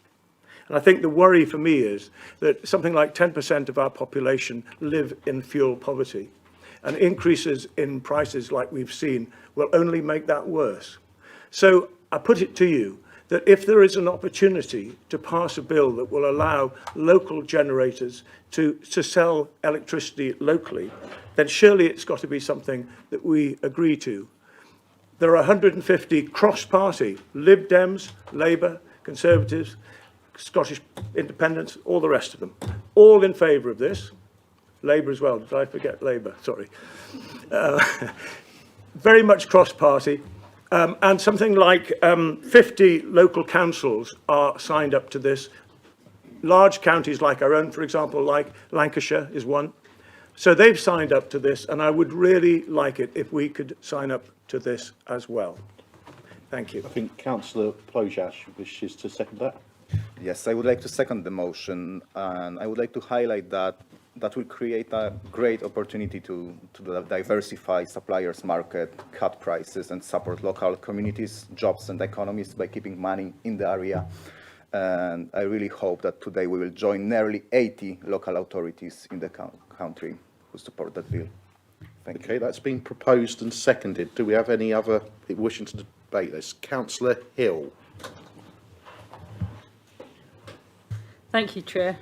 Just as a side point, in our recent training on code of conduct, we were told that it's not an absolute necessity, but it is in the interest of openness and transparency. People explain exactly the nature of their interest, even if they're over-declaring or whatever, just so people know exactly what the reason is for leaving the room in the debate. That's something for obviously further discussion and training. Now, I'm content with this motion, but I would like to point out a few things, particularly in part 1, which is the administration basically wanting us to give them a pat on the back for the work in this area. I remember raising eyebrows at a town council meeting, and I surprised myself by quoting Karl Marx. I'm going to surprise myself by quoting Greta Thunberg, who said, "No more blah, blah, blah." In other words, and she has a point, there's matching action with the rhetoric, because for years politicians have talked about targets to do this and that, and dates have been given by politicians, usually, I mean, in Scotland, they talked about, a target for 2020. Now it's 2030, 2050, as if politicians are picking times when they're not going to be accountable for the fact that there will be a reduction at that time and the cost of it. So I think it's really important that we don't just talk about this, that we show evidence of the actual effect of what we're doing. And there are occasions in this council where we haven't actually matched the action with the rhetoric. So, for example, residents of mine asking why we don't have plastic and glass recycling services that you have in other local authorities. We have taxi drivers in Berwick who have to, which seems ridiculous anyway, never mind regarding climate change, but have to travel to Alnwick or even further afield to get the vehicles tested when there's perfectly adequate testing and repair centres in Berwick. A colleague elsewhere in Northumberland actually has many residents who aren't even connected to the main electricity, and they have to use diesel generators. And if they've lobbied for a long time to have the money to connect these houses to the generators, to the main electricity supply.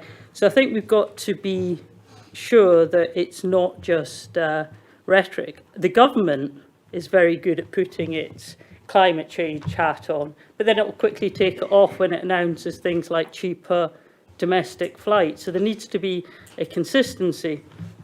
And my final point is that I really hope that the leader is not too busy trying to save the world and can spend some time trying to save this council, and the open undermining of his leadership by certain members of his group. I don't know how much there of carbon footprint there is with political manoeuvres, but I'm sure the leader is pleased that the Ides of March are still a few months away. That must be the most tenuous way of shoehorning that into that debate I probably could find. But anyway, I've got Councillor Gallagher, then I've got Councillor Swinbank, then I've got Councillor Swinburne, and then I've got Councillor Ball. Thank you, Chair. We support this motion. It's a very good move in the right direction, so well done, Glenn, for that. And well done as well for recognising that 10% of people live in fuel poverty as well. And that opens up another Pandora's box in itself. Just a little bit of information for me and clarity. Could we go down to note 2, paragraph 3, where it says about revenues? And at the bottom line it said improve local economy, I agree with, local services and facilities. Could you give a little bit of clarity around the local services, please? Okay, do you want to do that at the end, did you? Yeah. Yeah, we'll come back to that at the summing up, okay? Thank you. Councillor Swinbank. Thank you, Chair. I would like to support the motion and its aims, particularly with regard to community energy. That scheme's led by community groups. Huge potential to drive decarbonisation, to democratise production and engage more people with the solutions to climate change. Over the last decade or so, community energy hasn't really achieved its potential in the North East, or indeed across the country, but certainly definitely in the North East. And if I may, there's a Community Energy England group which supports 270 organisations, did a State of the Sector 2021 report. And I quote, communities have demonstrated significant perseverance and ingenuity and are determined to take action on climate change, despite a lack of UK strategic, financial and political support.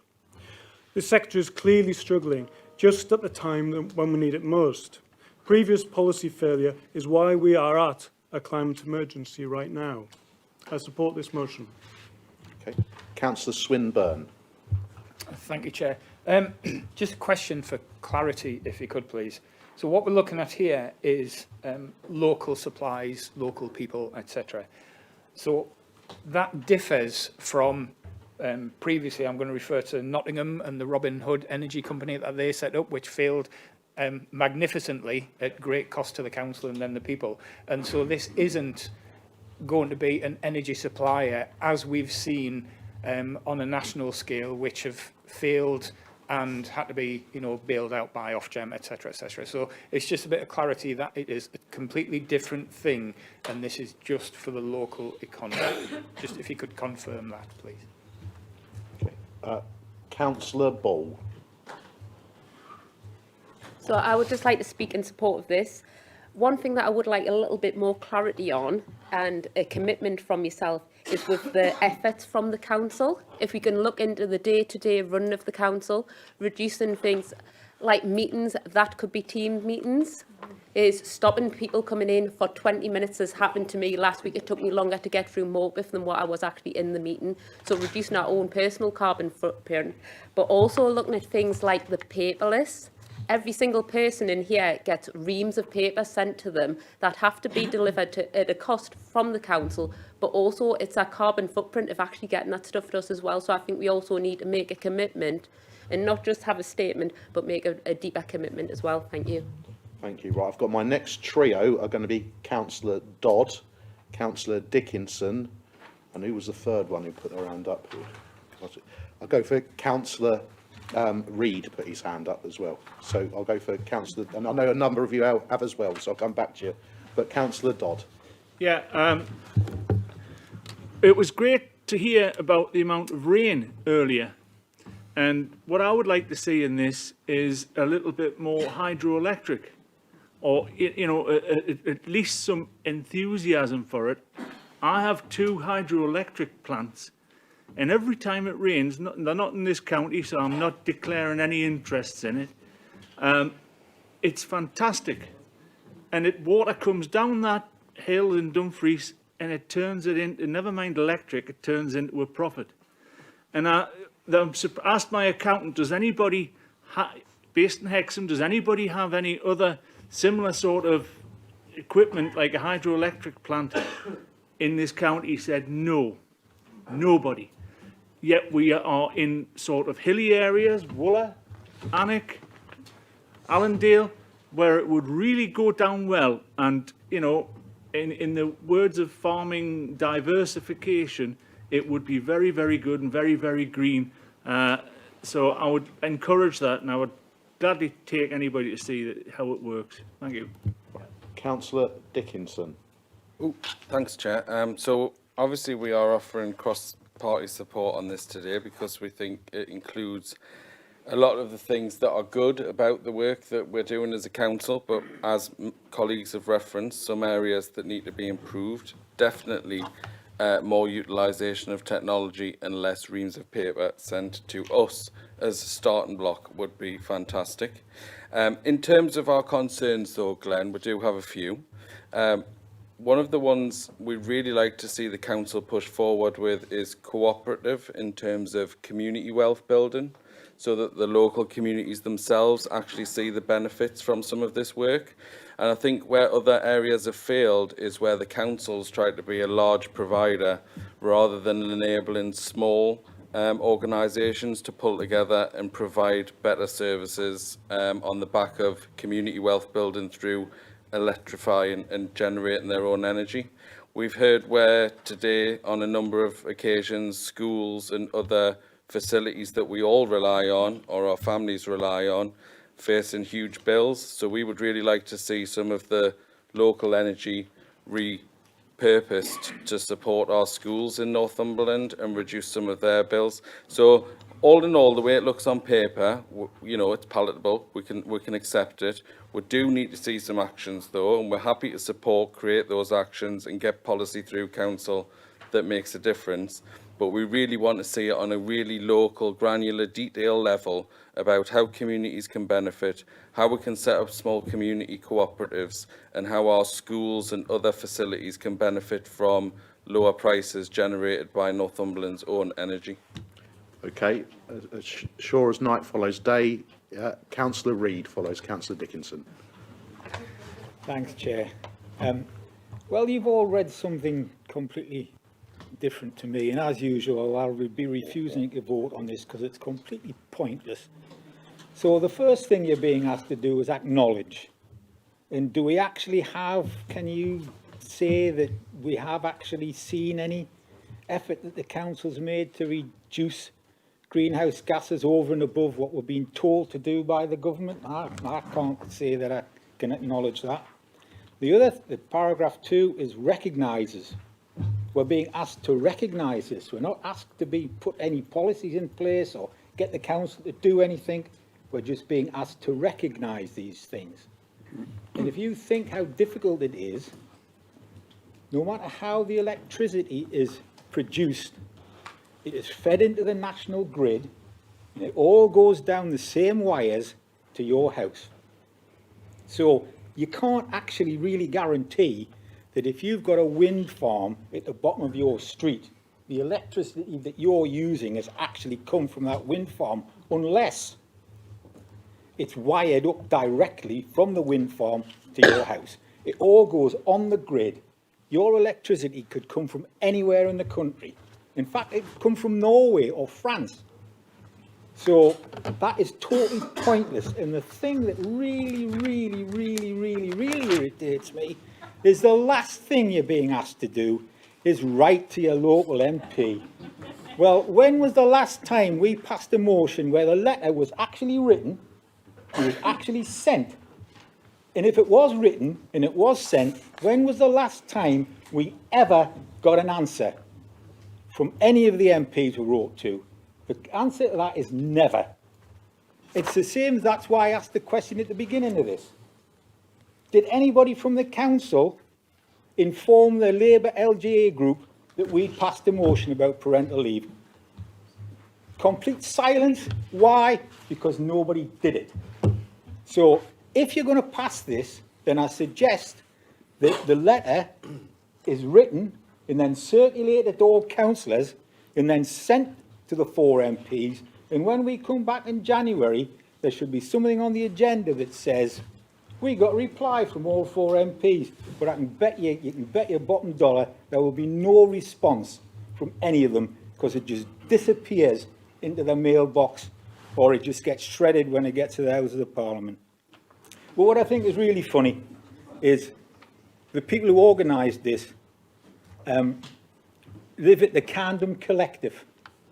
So we're being asked to write to the Camden Collective and tell them that we're happy to enter this campaign. You're all mad. So I refuse to vote, because it's another motion that's completely pointless.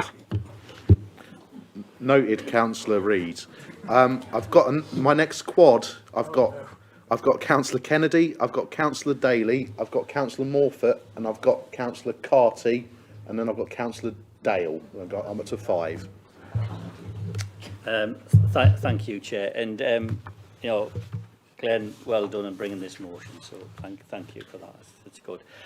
Just a few things I think need to be pointed out on our general performance as the county council law. You know, I never like patting myself on the back, or certainly I don't like organisations patting themselves on the back, because I always think, actually, when you dig into it, there's probably a few issues.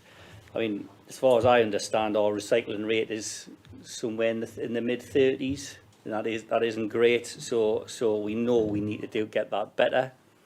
The glass curbside recycling is in its infancy in this county, miles behind many other places. I know, you know, this is a big county, and it has to be targeted. But you know, for goodness sake, you know, we are just baby steps. We're miles behind on that one. So if we can get a shifty on that one, that would help. I noted. I mean, I've been on this council 16 years, so it's interesting listening. Eh? The gap with a tiny gap. Yeah, I've been on this council 16 years, and it's interesting to hear, you know, like people's, you know, having changes of views and stuff. And I noted at the start, Glenn, you mentioned offshore wind.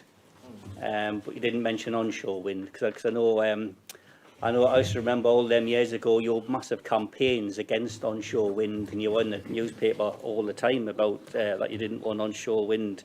So, you know, I think that is something that we may have to have a think about, that, because obviously you kind of just, you know, offshore wind is really expensive.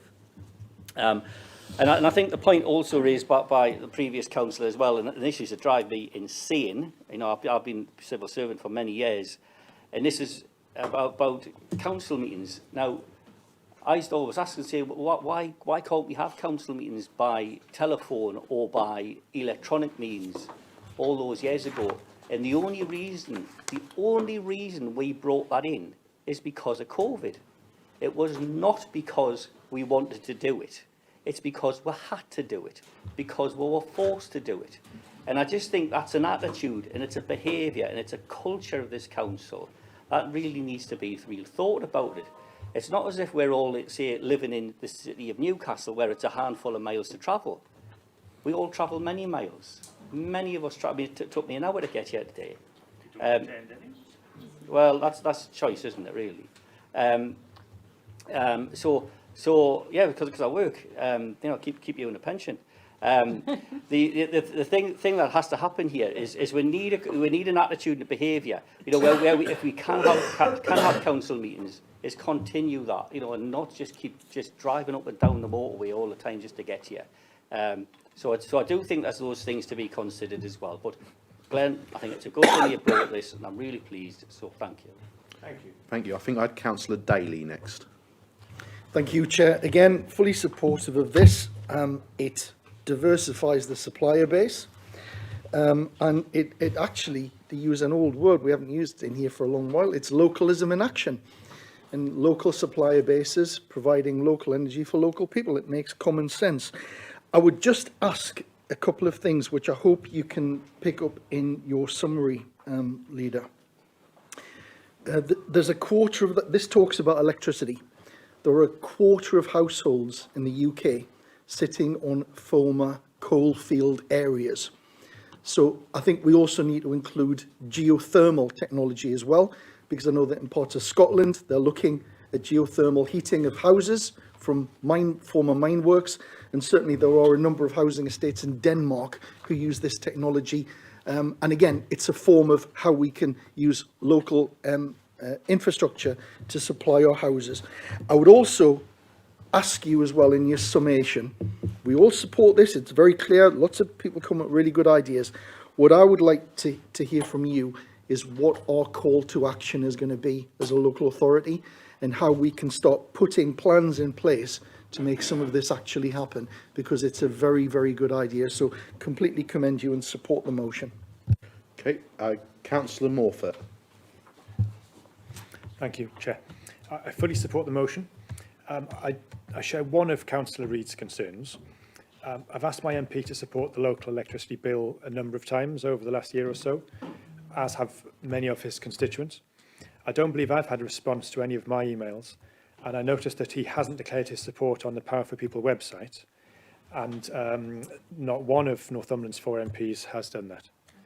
So that makes me wonder whether they might know something we don't, what they might see as the barriers to supporting the local electricity bill, and what we'll need to do to persuade them to declare their support.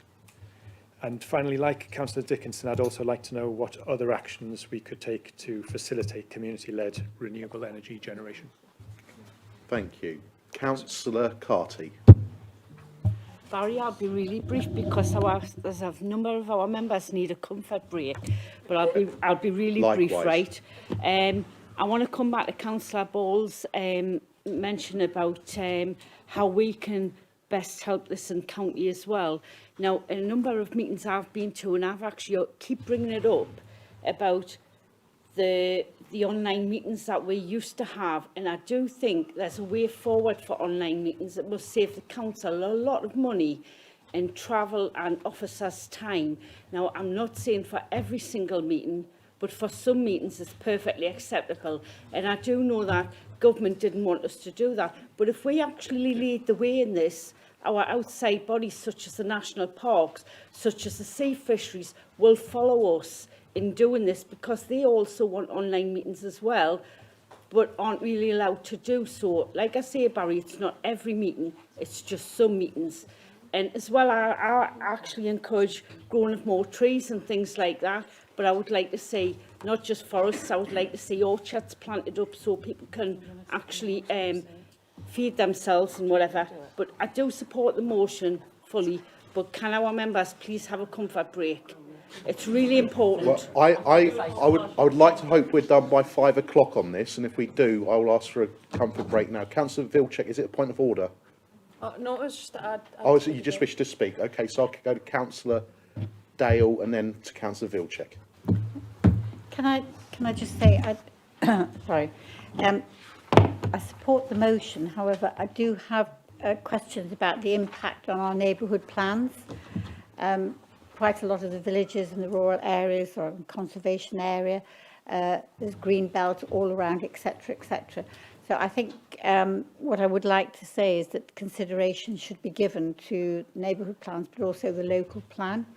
There's all kinds of various forms you could put up, and I'm a landowner, so I'll declare that. We could put up everything you can possibly think of. I'm sorry I can't give you a hydro, though. But I just think if you're calling community thing, it has to be agreed by everybody, because it can cause a lot of concern, especially if something does come, is put forward that actually has an impact, detrimental impact on that community. That's the only proviso. Okay, thank you, Councillor Dale. Councillor Vilcek. just to say that Ian Lavery has signed the bill out of all 4 I did hear the chatter. I guess that was about. Okay. Any more? Councillor Murphy? Yeah, just a couple of brief points. I think the important thing for me is that the devil is in the detail, always. And I think, as a few councillors have said, it's all very vague and nice, but how does it impact on people? And I think what we need to do going forward is to have an environmental policy, which means that we subject everything we do in the council to an environmental audit. And I mean a realistic one and a real one. So, for instance, I asked planning not that long ago somebody was putting in planning permission to build a monstrosity like Downton Abbey in Hepscott for a family of maybe 4 or 5 people, and it was in the environmental impact section, it said no environmental impact. I don't think that's a policy that's fit for purpose. We need to look at the carbon footprint of building houses that are too big for people's needs. They still have the right to build them, but at least we need to measure the impact. And I think we need to do that for every single policy.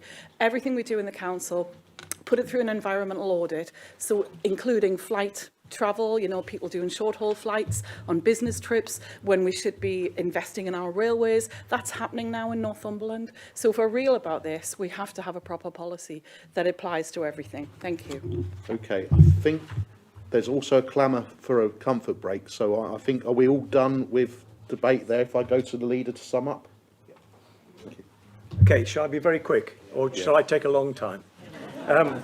So very quickly, Councillor Gallagher, local services means those things that we do, the frontline services that you know about at the moment. Councillor Swinbank, thank you for your kind words. Councillor Swinburne, no, it won't be another Nottingham Council. It's completely different. Councillor Ball, yes, less meetings, less paper. We do have to have some meetings because that's what we have to do, but I completely agree with you. Although it is nice to see everyone face to face as well. So there's a balance. Councillor Dodd, hydropower, definitely. Councillor Dickinson, yes. Community cooperatives, local schools, more detail needed, yes, and thank you. Councillor Reid, I'll come to at the end. Councillor Kennedy, recycling. We are getting better at recycling. We've rolled out this glass recycling pilot. We've made it a bit bigger, and we're looking to do it more. And we're also going to be looking at food waste in the coming period. Councillor Daly, thank you. Yes, geothermal, most certainly. And I think the idea of a call for action means using our team, who are brilliant, actually. And you need to meet some of them. They are brilliant, and they will definitely work on that. Councillor Morford, thank you very much for your support. And yes, MPs will be told and engaged with. Councillor Carty, virtual meetings, yes. Councillor Dale, take people with us, yes. Bill check, support, thank you. Councillor Murphy, environmental audit, agreed. Councillor Reid, I need to know what a bottom dollar is, because I'm going to bet that with you. I guarantee you, by the council in January, all our MPs will have been written to and will have replied. So you're going to owe me your bottom dollar, whatever that is, okay? And so far as having the audacity to say, acknowledge what the council has done, it's all around you. It's all the work that we're doing on electrifying our fleet, on putting in the EV charges, our free tree scheme, and all the other masses of things around heat pumps and home insulation. It's all around you. And honestly, there's no need to look grumpy, because it's good. It's good news. And I'm going to get that bottom dollar from you in January. And finally, if I could turn to Councillor Hill. Well, yes, consistency is very important. And so far as the other points were concerned, I'm disappointed to tell you I'm not going to be running a farm with this sort of thing on my land, so I don't need to declare an interest, I'm sorry to say. And on the other one, I won't comment on that. So thank you all very much indeed. And shall I formally put the motion? Yes, I think so. Okay. It's been moved and seconded. Do we want a vote? Show of hands? Show of hands. Yeah. All those in favour?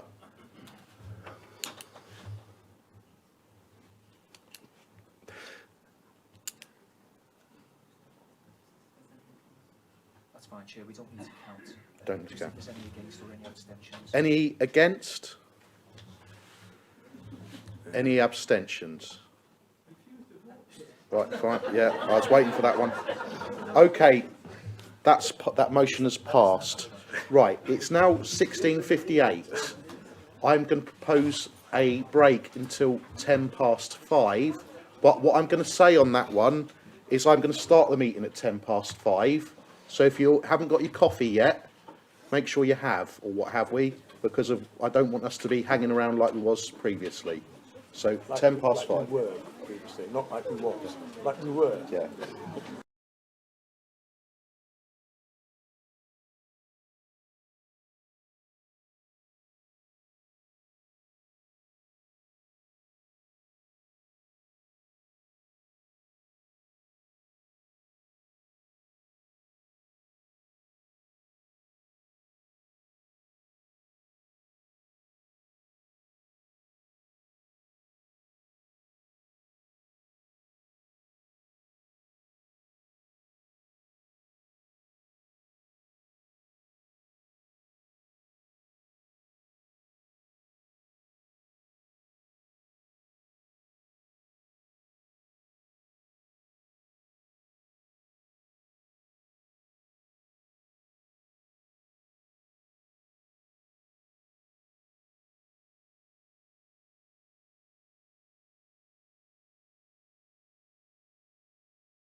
We are back on camera. Okay, I am going to slightly rejig the agenda now. I'm going to bring item 12 to council now, which is council is asked to approve the changes to committee places and outside bodies detailed on page 181 to 186, which is actually being superseded by a handout you should have received earlier, which is at the back of, well, it's the back of my questions, that you might not have those questions. Now, just to note a couple of things on there. Firstly, to note there is a typographical error about Councillor Seymour. She is being she's going to be the deputy to the deputy leader, deputy cabinet member to deputy leader moving forward. And the second thing to note is on corporate services and economic growth overview and scrutiny. That one minority group place to be confirmed, I believe, is confirmed as Malcolm Robinson, as I understand it. Agreed. So is that all agreed? Agreed. Yeah. Councillor Daly. Chair, can I just get some clarity, please, on item 6, governing body of Netherton Park, membership terms of reference. It's got the membership on, and obviously it's got Councillor Darwin on it, but it's got this asterisk. All managers should not be older than 70 years of age. I'm just wondering, is that actually equalities compliant, given it was 1973? Can we have a look at that, please? Because I'm sure, I mean, I know that Councillor Darwin's not hitting 70 and Glenn's got years off that, but can we please just check that? Because that seems very discriminatory, in my opinion. I would certainly agree. I'll take it up after this meeting. Okay. Councillor Dickinson. Sorry, I've got Wendy Patterson, then I'll go to Councillor Dickinson. Councillor Daly, actually Councillor Watson pointed that out to me in the course of the meeting.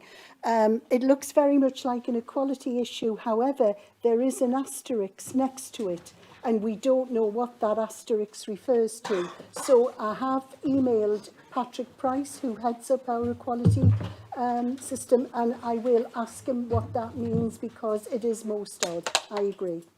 Okay, Councillor Dickinson. Thank you, Chair. Item 12 also includes the election of a deputy business chair. There's nothing here that suggests who that is, and we haven't taken any kind of vote. So, I think then it needs to be a nomination to that. I think it is mentioned. It might be mentioned, and it isn't. But so, would Councillor Sanderson? Would you like to nominate? Yes, I would. I'd like to nominate Councillor Paul Scott for that, please. I will second that nomination. Councillor Dickinson. Just a quick query to the leader. Two things really. One, why are you installing a deputy business chair now after the chair's run it successfully on his own? Second question or point really is to say that we're really sad to see Councillor Dunbar leave the cabinet, because she's always been on the right side of an internal argument. And point 3 is I'd like to request a named vote on the election of deputy business chair. Okay, I think do I need a fifth of members to indicate? So do we have a fifth of members indicating on that one? I think we do. Okay, so do you want to move straight to that vote then? So go straight to, do you want to run that? Oh. We've just got one nomination. Okay, could you just on before we go, have we formally approved everything else? Is that been done? Well, Chair, it did. Members did seem to affirm section 3 of this report. Yeah. But it would be worth Okay, so before. We seem to be doing things a little bit out of order. Yeah, Councillor Purvis. Can I just ask about the Joint Consultative Committee and why that's like a one-party committee? I mean, what I would like, Glenn, the leader, is why is that not a cross-party committee? We followed the precedent before us on that one. I mean, that can change, by the way. So, so what I'm asking is, why is it not a cross-party kind of committee? Yeah, well, I think the leader wants to come in on not that. Not that I don't trust you, but I would rather it be a cross-party committee. Thank you for making that point. I don't think there's anything in the Constitution that says it has to be. I've got no reason why it shouldn't be cross-party. I'd be more than happy for it to be. So can we perhaps agree what we're doing today, but with a rider that we will look at that and make it cross-party without going through all the torment of finding names now. Will you leave it like that? All right, great. Okay. Thanks. Thank you. Councillor Reid. Yeah, I can give you some clarification on that. The reason it's one party, it's because it's the administration dealing with the unions. And that's why it's not, you know, you get into discussions about the management of the workforce and the administration's attitude to it, not the council's attitude to it. And that's why, I mean, it wasn't just before my time. We inherited it from, you know, the previous county council. So that's why it's one party. Yeah, can we pick this one up going into next week? Can I just answer that? Yeah. The meetings that I've had, I found very congenial and helpful, and I've got absolutely no problem in making them cross-party at all, whether we're the administration or not, because it's only right, I think, that the opposition groups are aware of any issues, same as we are. So I stand by what I said. We will look at that and take that forward. Yeah. Right, Councillor Hill. Thank you, Chair. It's just a quick one. I should have mentioned this earlier, and I know you picked this up. I'm not one to give compliments easily, so I mean it when I say it. Councillor Reid is moving scrutiny chairmanship, so I just want to say that I thought he did an excellent job as chair of the Health and Wellbeing Overall Scrutiny Committee. So I just would like to mention that. Thank you. Councillor Reid. I wish you'd take that back. Okay. Yeah, I realise. Right, before I go on to the named vote for the Deputy Business Chair, are we happy to accept everything else in the report and the caveat that Councillor Purvis has about the JCC, which I've enjoyed chairing? Could it be moved and seconded, Chair? So can I have a mover for that, please? I move that. Moved by Councillor Sanderson, seconded by Councillor Wheelmouth. Is that agreed? Agreed. Agreed. Fantastic. Right, so we'll go to the named vote then on the Deputy Business Chair. Okay, Chair, the nomination is for Councillor Scott. When your name is called, you could just indicate whether you are for or against the appointment. Councillor Ball. Against. Councillor Bourne. For. Councillor Bainham. Against. For. Councillor Bowman. Against. Councillor Carr. For. Councillor Carty. Against. Councillor Castle. For. Councillor Sesford. Councillor Dale. Was that against Councillor Dale? I can't shout, sorry, against. Against. Councillor Daly. Councillor Darwin. Councillor Dickinson. Against. Councillor Dodd. For. Councillor Dunbar. For. Councillor Dunn. Against. Councillor Esel-Shelvin. For. Councillor Ferguson. For. Councillor Flux. For. Councillor Foster. Against. Councillor Gallagher. Against. Councillor Grimshaw. Against. Councillor Hardy. For. Councillor Hill. Against. Councillor Homer. He's not. Councillor Homer's not here. Councillor Horncastle. For. Councillor Humphrey. For. Councillor Hunter. Against. Councillor Hutchinson. For. Councillor Jackson. Councillor Jackson's not here. Councillor Jones. For. Councillor Kennedy. Councillor Lang. Councillor Lee. Against. Councillor Mather. For. Councillor Morford. For. Could you repeat that, Councillor Morford? For. 4. Councillor Murphy. Against. Councillor Nisbet. Definitely against. Councillor Oliver. For. Councillor Parry. Against. Councillor Patterson. For. Councillor Pauschke. For. Councillor Purvis. Against. Councillor Reid. For. Councillor Renner Thompson. For. Councillor Richardson. Councillor Riddle. For. Councillor Robinson. For.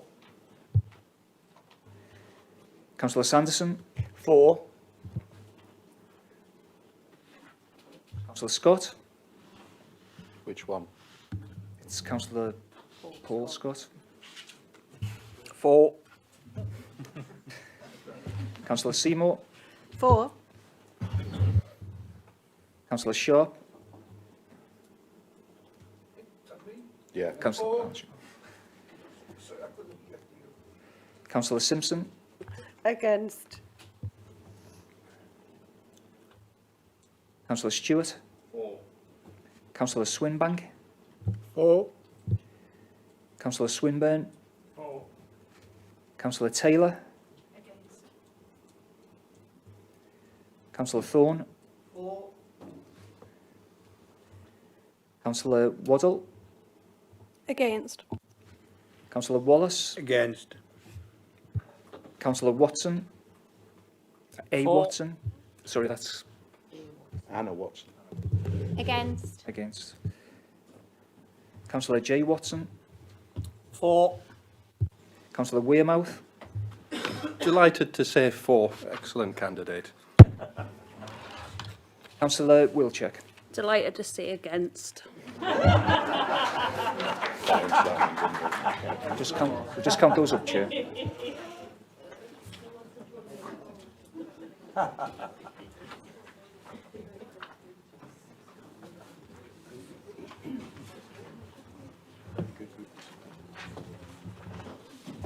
We'll get there.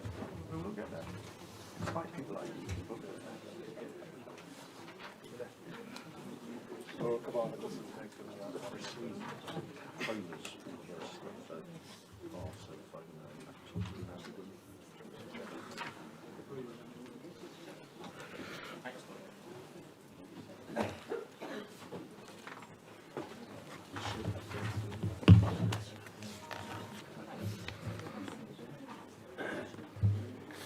Chair. Yeah. The result of the vote is 36 for the appointment and 25 against. And that's approved.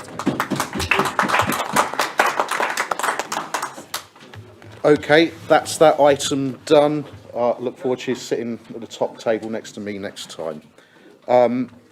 Okay, we have next item on the agenda is 10.1 Council Tax Support Scheme. The report seeks approval for local council tax support scheme for 22-23 to continue to provide support at a maximum level of 92% of council tax liability, page 143, and it's a report of Jan Willis with Councillor Richard Wearmouth. I don't know who's starting of the two of you. Thank you, Chair. I'll start, but only really to repeat exactly what you've said there. It's a very clear and self-explanatory report identifying that we will continue to provide a maximum level of support of 92%, which is one of the most generous schemes in the North East. At the risk of upsetting some members, I would point you to the table on page 145 that documents just how much we do support compared to other authorities within the region that are, of course, of other party control. I shall pass now to the 151 officer who will expand on the point that was put in terms of a question by Councillor Dunn to how we will endeavour to support people still further. And perhaps if I could ask that she touch on the matter of how we've supported people indeed throughout the COVID pandemic. Thank you. Thank you, Chair. Can all members hear me? Yeah. Yes, good. Okay. As the report explains, the council tax support scheme provides a reduction in council tax bills for working age claimants. Pensioners receive full relief from council tax bills, or pensioner claimants, I should say, not all pensioners. Pensioner claimants get 100%. So we're talking here about working age claimants. In addition to the council tax support scheme, for the last 2 years, we have offered discounts which have been funded by grant from central government. And in 21-22 financial year, that was £300, and the previous year £150. So in the current year, 21-22, as paragraph 6 of the report explains, that funding has been used to reduce council tax bills for 13,353 claimants, of which 13,040 have had no council tax liability at all. What we are looking at the moment, because we have some unspent grant funding to carry forward to next year, about £2.5 million, we think, we're looking at whether we can offer a similar scheme for next year. It may be that we can't offer another £300 discount. That will depend very much on the number of claimants that we have in the current year, and we still will need to model that, but we think that we can probably do something between £200 and £300 using that funding that we will be carrying forward. So we would be looking to support a similar number of claimants next year. Alongside that, we do have additional funding of 2.4 million as part of the Household Support Fund that was announced just a few weeks ago. The proposal there is that we will use that funding to continue the winter support programme that was put in place last year, and the delivery plan that has been submitted includes all of the elements of that programme, so food vouchers, fuel vouchers, food assistance during school holidays and activities, warm weather payments, a whole range of support for people who need it, and at least 50% of that funding will be targeted at families with children in accordance with government guidance. So for those working age claimants who have a residual council tax liability under the council tax support scheme, we would be looking to take the vast majority of those out of council tax altogether next year. We're just not sure exactly how many that will be, but it's likely to be a similar number to the current year.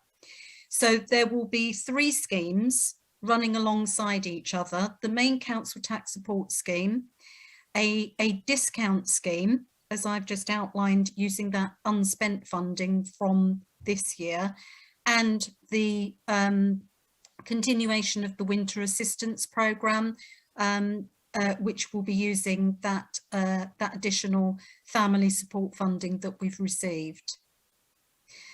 More than happy, Chair, to take any questions on that, but hopefully that's clear. Okay, does anyone have any questions? Councillor Grimshaw. Thank you. Well, you know, as many of us here that's been here a long time will certainly know that I can't support this recommendation, which will come as no surprise, and I do hope those with integrity would do the same. Once again, this administration chooses to target the most vulnerable. Yes, I'm hearing where Jen's coming from by saying there's 3 different supports, but why can't you just communally put them together and just do away with this for this year? Under the circumstances, so I'll just continue. Currently, There's 16,353 people of working age in this appalling situation relying on tax support. Does your administration really think we all support the table of illustration highlighted on page 145, stating Durham continues to support 100%. NCC support 92%. Wonderful. That's nothing to be proud of. We should be supporting 100% and be the one of the two authorities who choose to do so as a caring, supportive authority. Your government is increasing national insurance contributions. The cost of living continues to rise, which includes utility bills. Families relying on food banks are increasing weekly. £20 a week universal credit cut.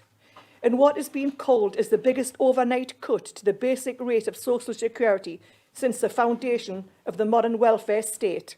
In Wansbeck alone, this will impact 7,630 people, 22% working age families, and 3,920, 43% working age families with children, who will experience a £1,040 a year cut to their incomes.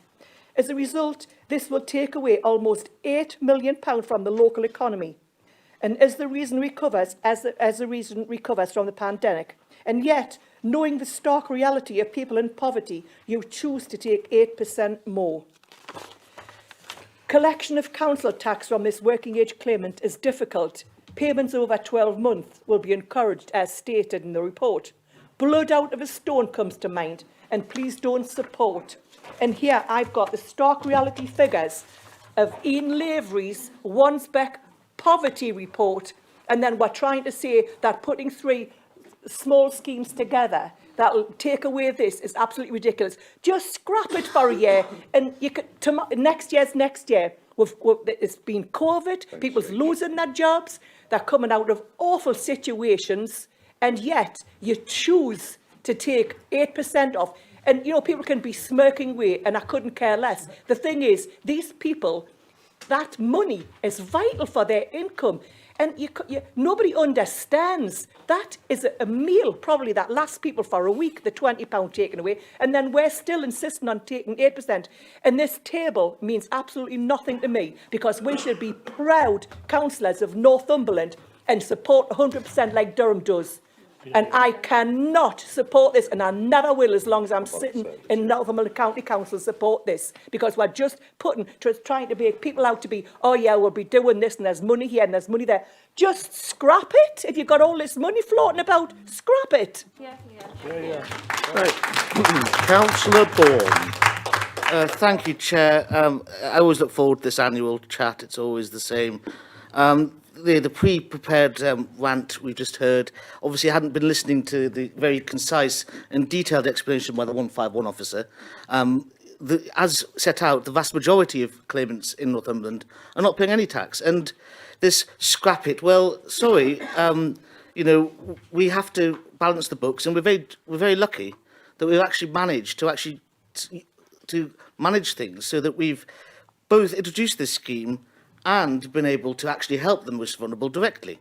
And I know people are very upset by this table on page 145, and you know, I've looked at it, and you know, let's talk about, because you know, somebody said, I can't remember who, I'm not going to name them, that people that support this scheme lack integrity. Well, you know, the thing you notice about this scheme on page 145 is that there's 10 local authorities listed, and the two most generous of those are not run by the Labour Party. Now, perhaps some of the colleagues in this room might turn their fire on their comrades in other local authorities before castigating us for offering a very generous scheme. I think we should cut down the histrionics, look at this very sensible scheme, look at the very sensible additional support that we are offering, which is real support, not hot air, and support this. Thank you. Right. I've got Councillor Ball and I've got Councillor Nisbet. Councillor Ball. Right. Like many people around the tables here, we work in the community with the people that this really does affect. The people that are deciding whether if they can even afford to put the heating on, whether they can afford to feed the kids, whether they can put school uniform. I run a project And to be honest, we need this support for everyone. So let's take the stress away.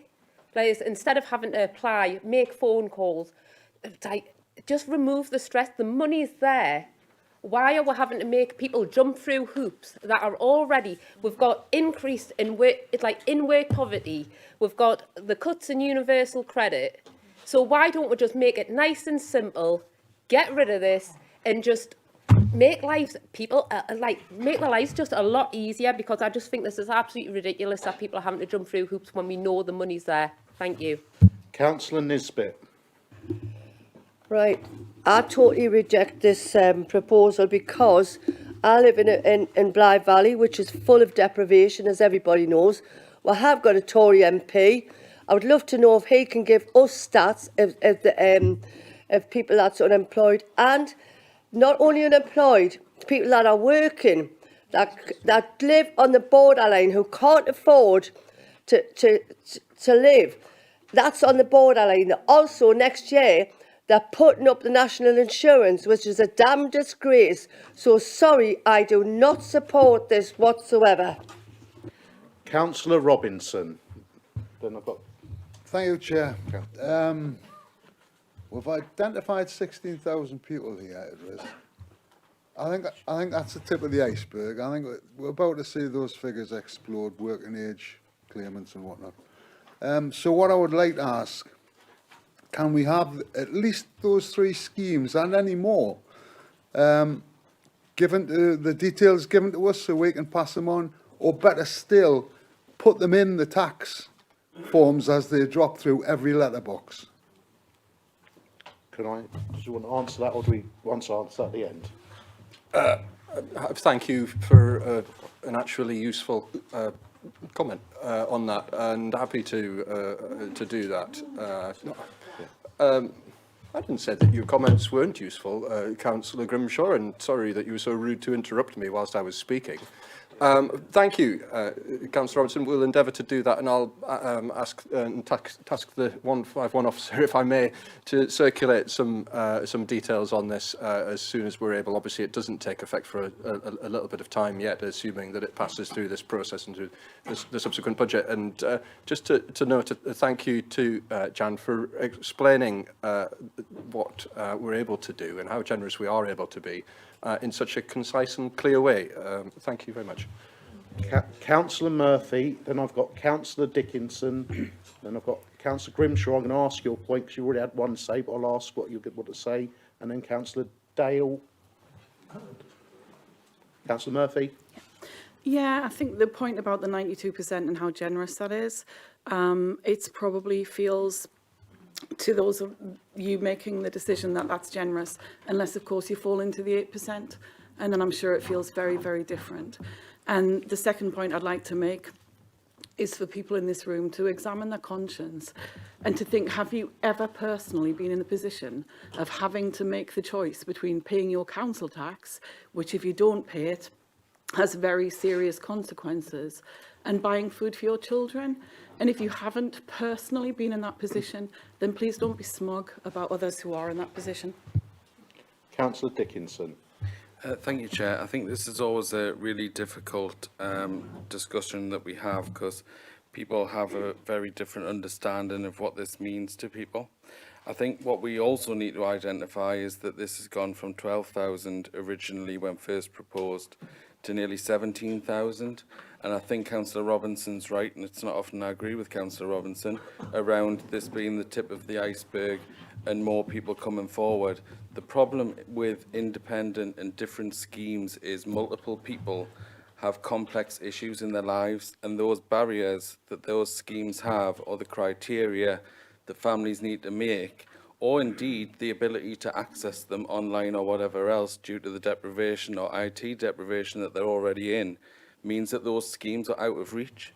So the way of putting that together and cancelling this 8%, and you can quote any table you like, because actually comparing small boroughs with gigantic counties is ridiculous, and I don't even know why that was put in the report, because it's not helpful.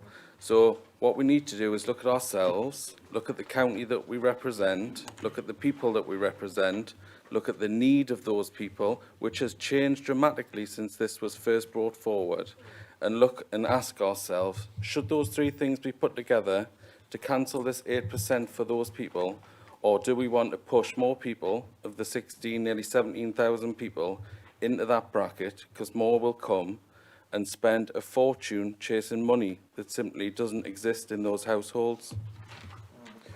Councillor Grimshaw, you've had one say, so can I ask what it's about? Well, just as a response to Councillor Wearmouth, who thought that my comments weren't useful, No, you didn't actually say that, Councillor. Yeah. I didn't say that.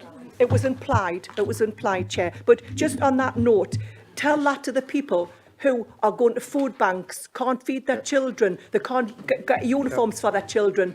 They're having Councillor Grimshaw, you spoke very eloquently before. Sorry, but I'm just answering Councillor Wearmouth. Oh, If he thinks that my points don't happen to be useful, He clearly didn't say that. well, Right, Councillor Grimshaw, I've turned your microphone off. You spoke very eloquently earlier. We've got a lot of business to get through. I appreciate your comments. I appreciate that some people have got different views from them and what have we, and I appreciate some support them. But we do need to make progress. So I'm going to go to the next speaker, which I think was Councillor Dale. Thank you very much. Just to mention, I think, last time this came up, I actually didn't support it again. I live in an area which actually, believe it or not, I've got people who are becoming homeless. I've got people who are in real problems financially. I've also got people, the food banks are shouting out for more food. I've got people who, this is a local area where it's deprivation, it's always been deprived. We've got 2 areas in the Tynedale area, but they're shouting out for shoes. Schools are helping, everybody's helping. And we're talking about taking on somebody who's dealing with domestic abuse. We've got a lot of issues, and the government is talking about levelling up.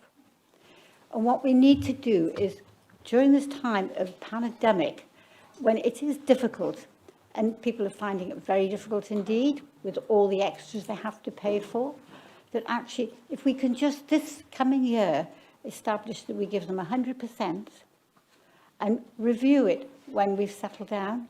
But this problem at the moment, we've got too many issues.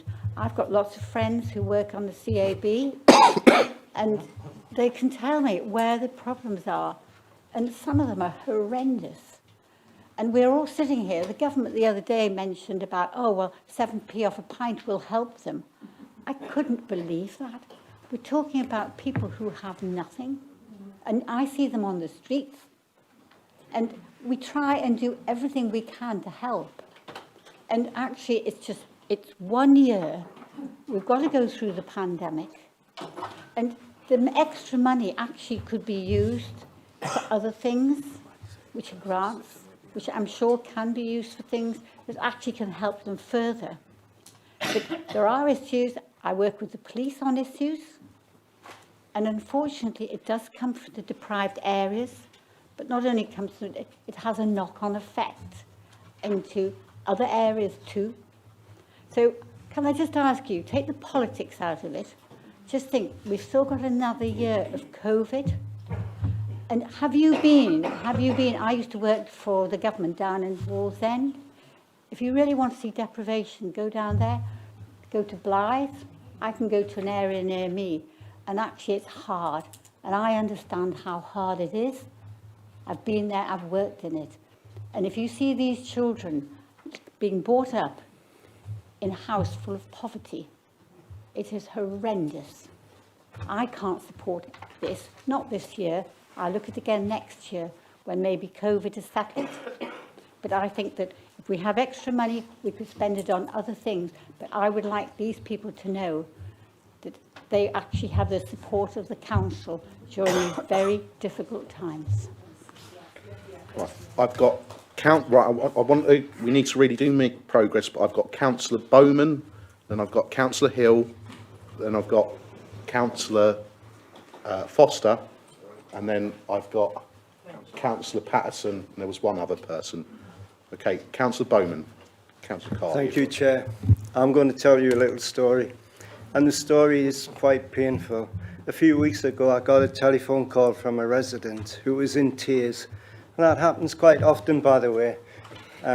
So I talked to this resident and I said, "What's the problem?" She says, "I've got no money. I can't feed my children. It's lunchtime and I've got nothing in the cupboard at all." So what do you do? What do you do in that sort of situation? What would you do? And there she is phoning the county councillor asking for assistance. But I know what the problem is. The problem is it's the system that is in place where she's getting very little money coming into her household, where she's having to make decisions about putting the heating on or feeding the children or going without a meal at lunchtime so she can feed her children when they come in from school. And not only that, she has to worry about clothing, she has to worry about shoes, she has to worry about council tax as well. So why can't we just turn around and say to that woman, "We're going to alleviate your problem with council tax. You don't have to worry about that." All the other things that she has to worry about are a burden to her. So why don't we alleviate some of the burden? Let's have some compassion in this council. Let's have some hope that can be given to our communities. Let's inspire them. Not say to them, "Well, we think you should be paying some 8%. If you've got nothing, you can't afford to pay anything." So at the end of the day, I don't support this motion at all. I don't support this, and it's for that particular woman and many like her, and I will not vote for this. Thank you. Councillor Hill. Thank you, Chair. The first thing I'd want to say, and it is, to be fair, to pay credit to officers and others within the council who have worked really hard over COVID and to assist with people with hardship. The Communities Together team have been brilliant, and I think if anyone has got any residents, I mean, admittedly, these are short-term, not sustainable long-term solutions, and it isn't the only solution, but do get in touch with the Communities Together team if you have any residents like that. I don't want to, you know, it is better than a lot of other local authorities, that's a fact, but for me, when it comes to the level of poverty that people are dealing with, I have to support the 100%. Okay, I've got, who have I got next? Remind me, people. Councillor Foster, wasn't it? Thank you, Chair. Well done for patting yourselves on the back, everyone who thinks this is a generous scheme. But do you understand what it's like to lose your job or to be having to live on handouts, benefits, help? It's demoralising, absolutely demoralising for people, especially those who've lost their jobs through COVID, where furlough schemes have ended and they haven't had a job to go back to, and they're finding themselves in this position for perhaps the first time in their lives. The anxiety of having to claim for this, claim for that, register for job seekers, register for this, register for that. There's a lot of form filling, whether it's paper forms or online. And the anxiety levels for these people can be very, very high. And having to do this, some people can't even face it. And I have seen that. I've had to help somebody who literally could not face doing this. You don't understand till you're in that situation just how bad it actually is. And if we can provide these schemes, and we're having to provide these schemes, what does that say? The need is out there. People need this help. People don't need to be charged that 8% when they can't afford it. The very fact that these schemes are in place just speaks volumes to me. So use these schemes, fund the 100%. For this year, we can review again next year, every year. Yes, review it. Fair comment. But for now, think about the people who this does affect. Have some compassion. Have some humanity when you vote. Thank you. Right, I think I've got Councillor Patterson and Councillor Carty. Am I correct? Was there anyone else I missed there? No, and I'll take those two speakers. Sorry, Councillor Waddell, I'll include yourself, then we'll sum up, okay? So, Councillor Patterson. Thank you very much, Chair. I just wanted to speak first of all to you, Councillor Daly. If there is anyone who's come to you suffering domestic abuse, can you let me know who that is, or can you ask them to contact me, please? I'll go through the appropriate way. Okay. Right. So you haven't actually put it forward yet to the officers, have you? I'm sorry. It goes through the appropriate way, and actually it is being dealt with. It is being dealt with. Well, that's good. That's absolutely fine. A lot of it is being dealt with. That's I can't fine. tell you exactly what. It just which concerned number. me that there was someone who was suffering domestic abuse and we didn't know about it. There's plenty of people who are looking after them. I won't be coming. Absolutely, there is a lot of people Okay, suffering. I think we've got the answer. I think it's being looked into. I hope it is. And can I just further go on just to say, Councillor Hill mentioned communities together. Can I just say that's a wonderful, wonderful council department, and they are so helpful. And so if anyone here has any problems with any of the residents in regard to poverty or anything like that, can they please contact Communities Together or myself? Thank you. Okay, the next speaker was a Labour speaker, Councillor Carty. I'll just be really quick because I'm the last one. We're not quite. Sorry, everybody knows that I probably work in the most deprived ward in Northumberland, right? Benefits have been cut. Every single thing is going up. Every time you go to the shop, something's a bit more expensive. Energy prices are going to go up. And I see it daily, right? So I just want you to give 100% and just think, where's your heart? Please. Councillor Waddell, and then I'm going to be uber generous to Councillor Reid because he did put his hand up, and then I will ask for summing up. Well, Councillor Dunn, did you want your question answered particularly? I just wanted to comment on my question. Yeah. Okay, fine. I'll allow that as well, but I'm being uber generous here. Councillor Waddell. Thank you, Chair. So it's disappointing to hear sniggers from members over the passion of other members when this is a serious issue and it affects lots of people in our county. Yeah. There's a growing wealth gap in this country, and I can see it every day in my ward. In my ward, I've got one of the most expensive postcodes in the northeast, and I've got families who are relying on food banks. The fact that food banks even exist is a disgrace, and it's a result of over a decade of austerity in this country, which is a choice by the government to cut services down to the bare bones and to take everything from people in this country, to then expect people to find money that they don't have to pay a contribution towards the council tax is disgraceful. So I'll just urge members to vote with their hearts on this and vote with compassion. Thank you. Councillor Reid. Thanks, Chair. It's a couple of questions, really. We've been doing this, 3 years now? We've got to vote on it every year. But I don't, as far as my memory serves me, we haven't actually applied it. I mean, we've applied it, but no one's actually had to pay anything as yet, as far as I remember. Could somebody just remind me? I guess most of the recipients will be in A's and B's.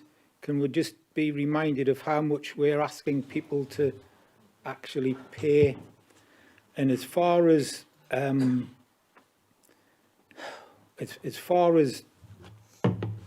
people not wanting to take handouts and all the rest of those things that I've heard from the Labour Party, you've got to remember that filling the form in, asking for the rebate, is asking for a handout.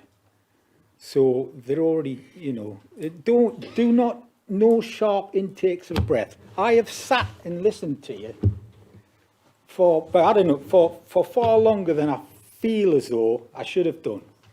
Your position here is that people should not be asked to contribute to pay their council tax. And you are perfectly entitled to have that view. But I'm also perfectly entitled to have the view that we have a scheme in place, and actually, when it comes to it, there are very few people pay anything. I think Councillor Wearmouth will probably confirm that shortly. The world is a horrible, horrible place. And we all have to make horrible, horrible decisions. I hate doing this every year. We are asked every year. I hate having to vote for this every year.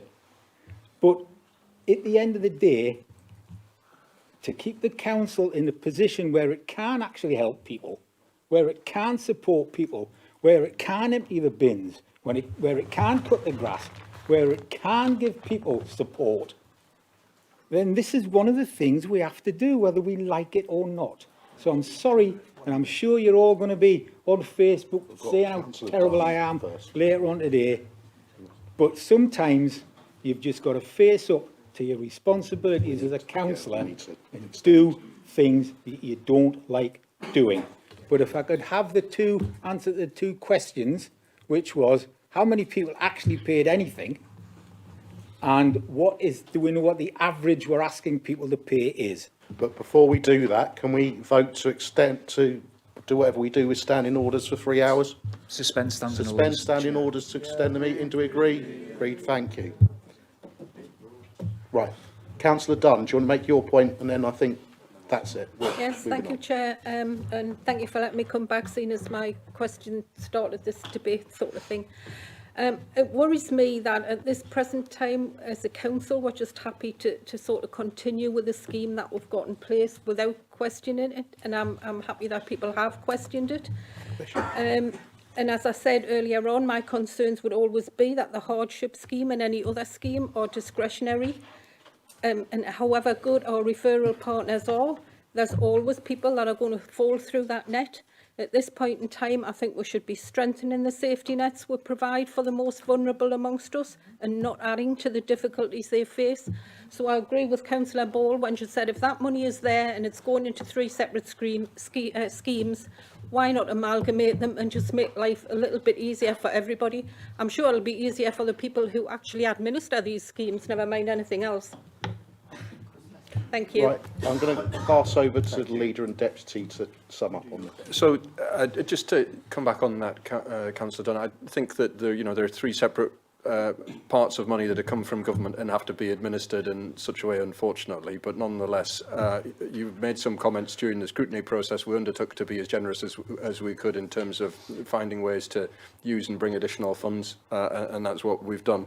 Thank you to Councillor Reid for making some very obvious and necessary comments. I'll defer to the 151 officer, if that's okay, in terms of numbers and the exact detail, because it isn't in the report in front of me, but it is the sums are not that substantial. Appreciated with the point that any sums can be substantial for some households, and that those households would be the ones that would no doubt be captured by the various schemes that we've got in place to protect them.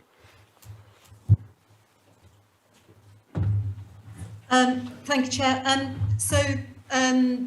The 8% of the Band A council tax, including precepts, for the current year equates to £97, just over £97.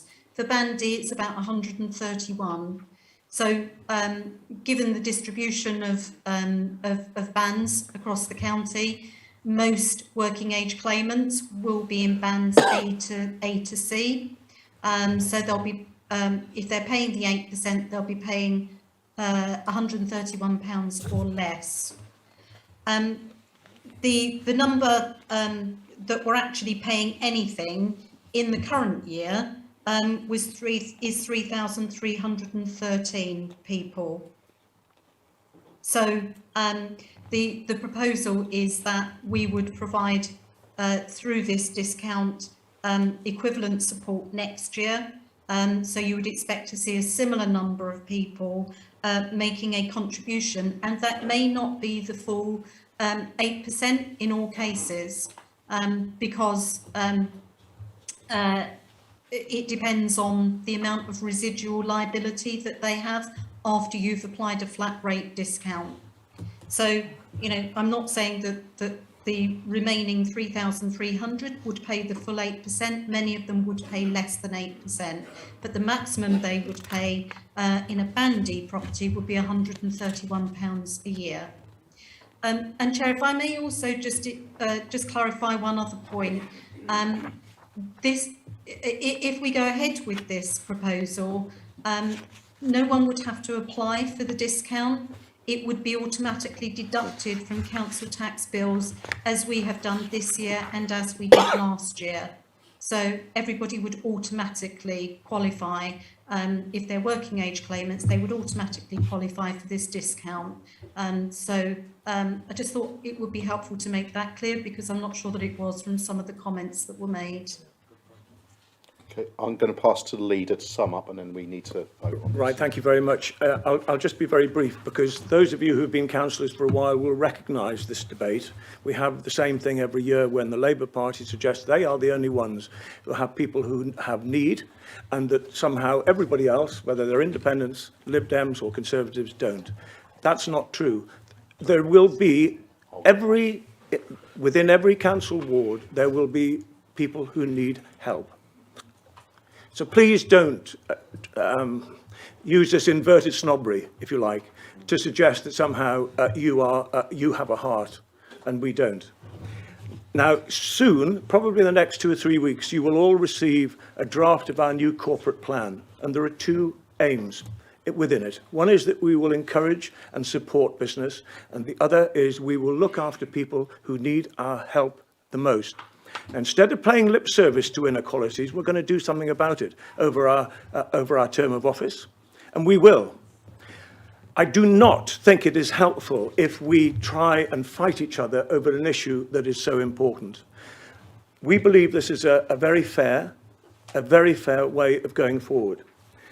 In addition, we feel that the way to get people out of poverty is to find jobs, real jobs, proper jobs, good jobs. And that's what we're doing. Just look at the Northumberland line. Look at British Volt. Look at the £70 million that are coming to Blythe. And soon there'll be more money for Ashington. The Borderlands and all the schemes within that. This county is thriving. This county is doing well. And we will look after the people who need our help the most.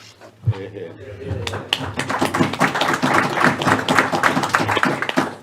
Right, I need a proposer and seconder for this. Proposed by Councillor Wearmouth, seconded by Councillor Sanderson. I presume we need fifth of hands for a name vote. That's a fifth of hands, I'm sure. Okay. Put your hands up again, Labour Party. He needs to see, he needs to count. Yes, Chair, that's a name. Thank you. Okay, I'll let you do the necessary.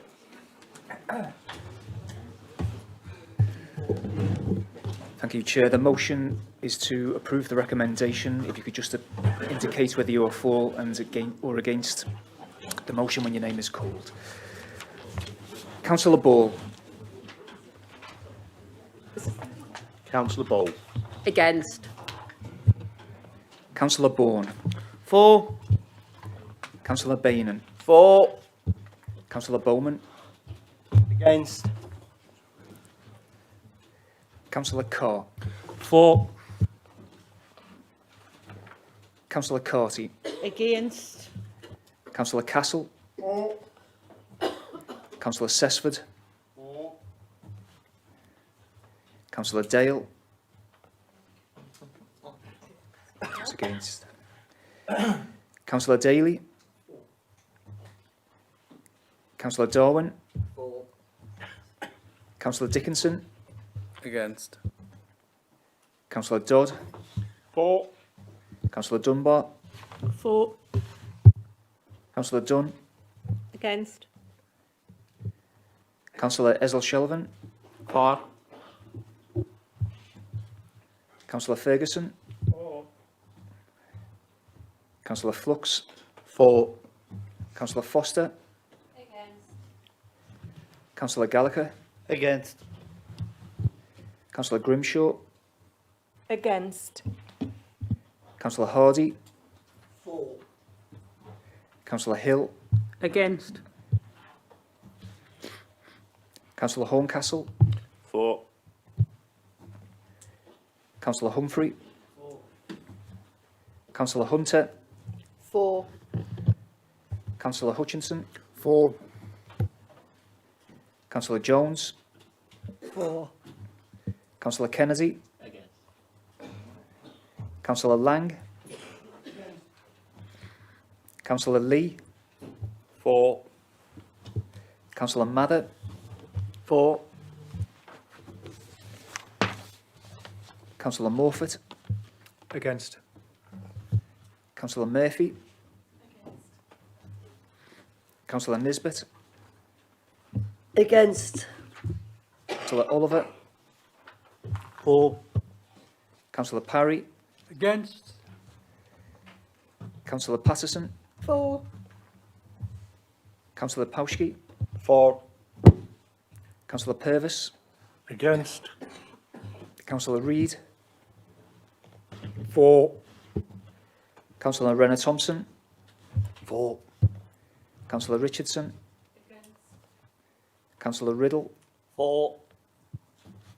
Councillor Robinson. Against. Councillor Sanderson. 4. Councillor Scott. 4. Councillor Seymour. 4. Councillor Sharp. Councillor Simpson. Against. Councillor Stewart. 4. Councillor Swinbank. Against. Councillor Swinburne. 4. Councillor Taylor. Councillor Thorne. 4. Councillor Waddle. Against. Councillor Wallace. Against. Councillor A. Watson. Against. Councillor J. Watson. 4. Councillor Wearmouth. 4. Councillor Wilczek. Against.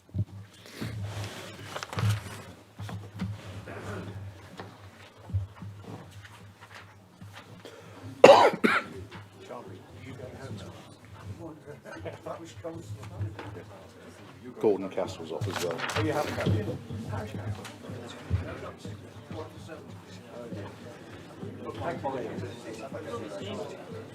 I'm coming as well.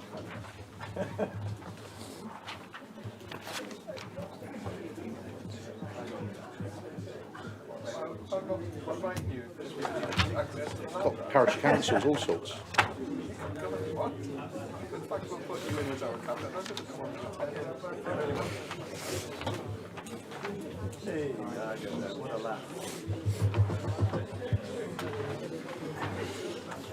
Okay, we've got a result, so Thank you, Chair. That's 35 in favour of the motion and 26 against.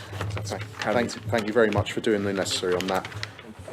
Okay, we return to the agenda, and it's 10.2, Treasury Management Annual Report for the financial year 2020-2021, page 149 to 168. I think this is Richard Wearmouth and Jan again.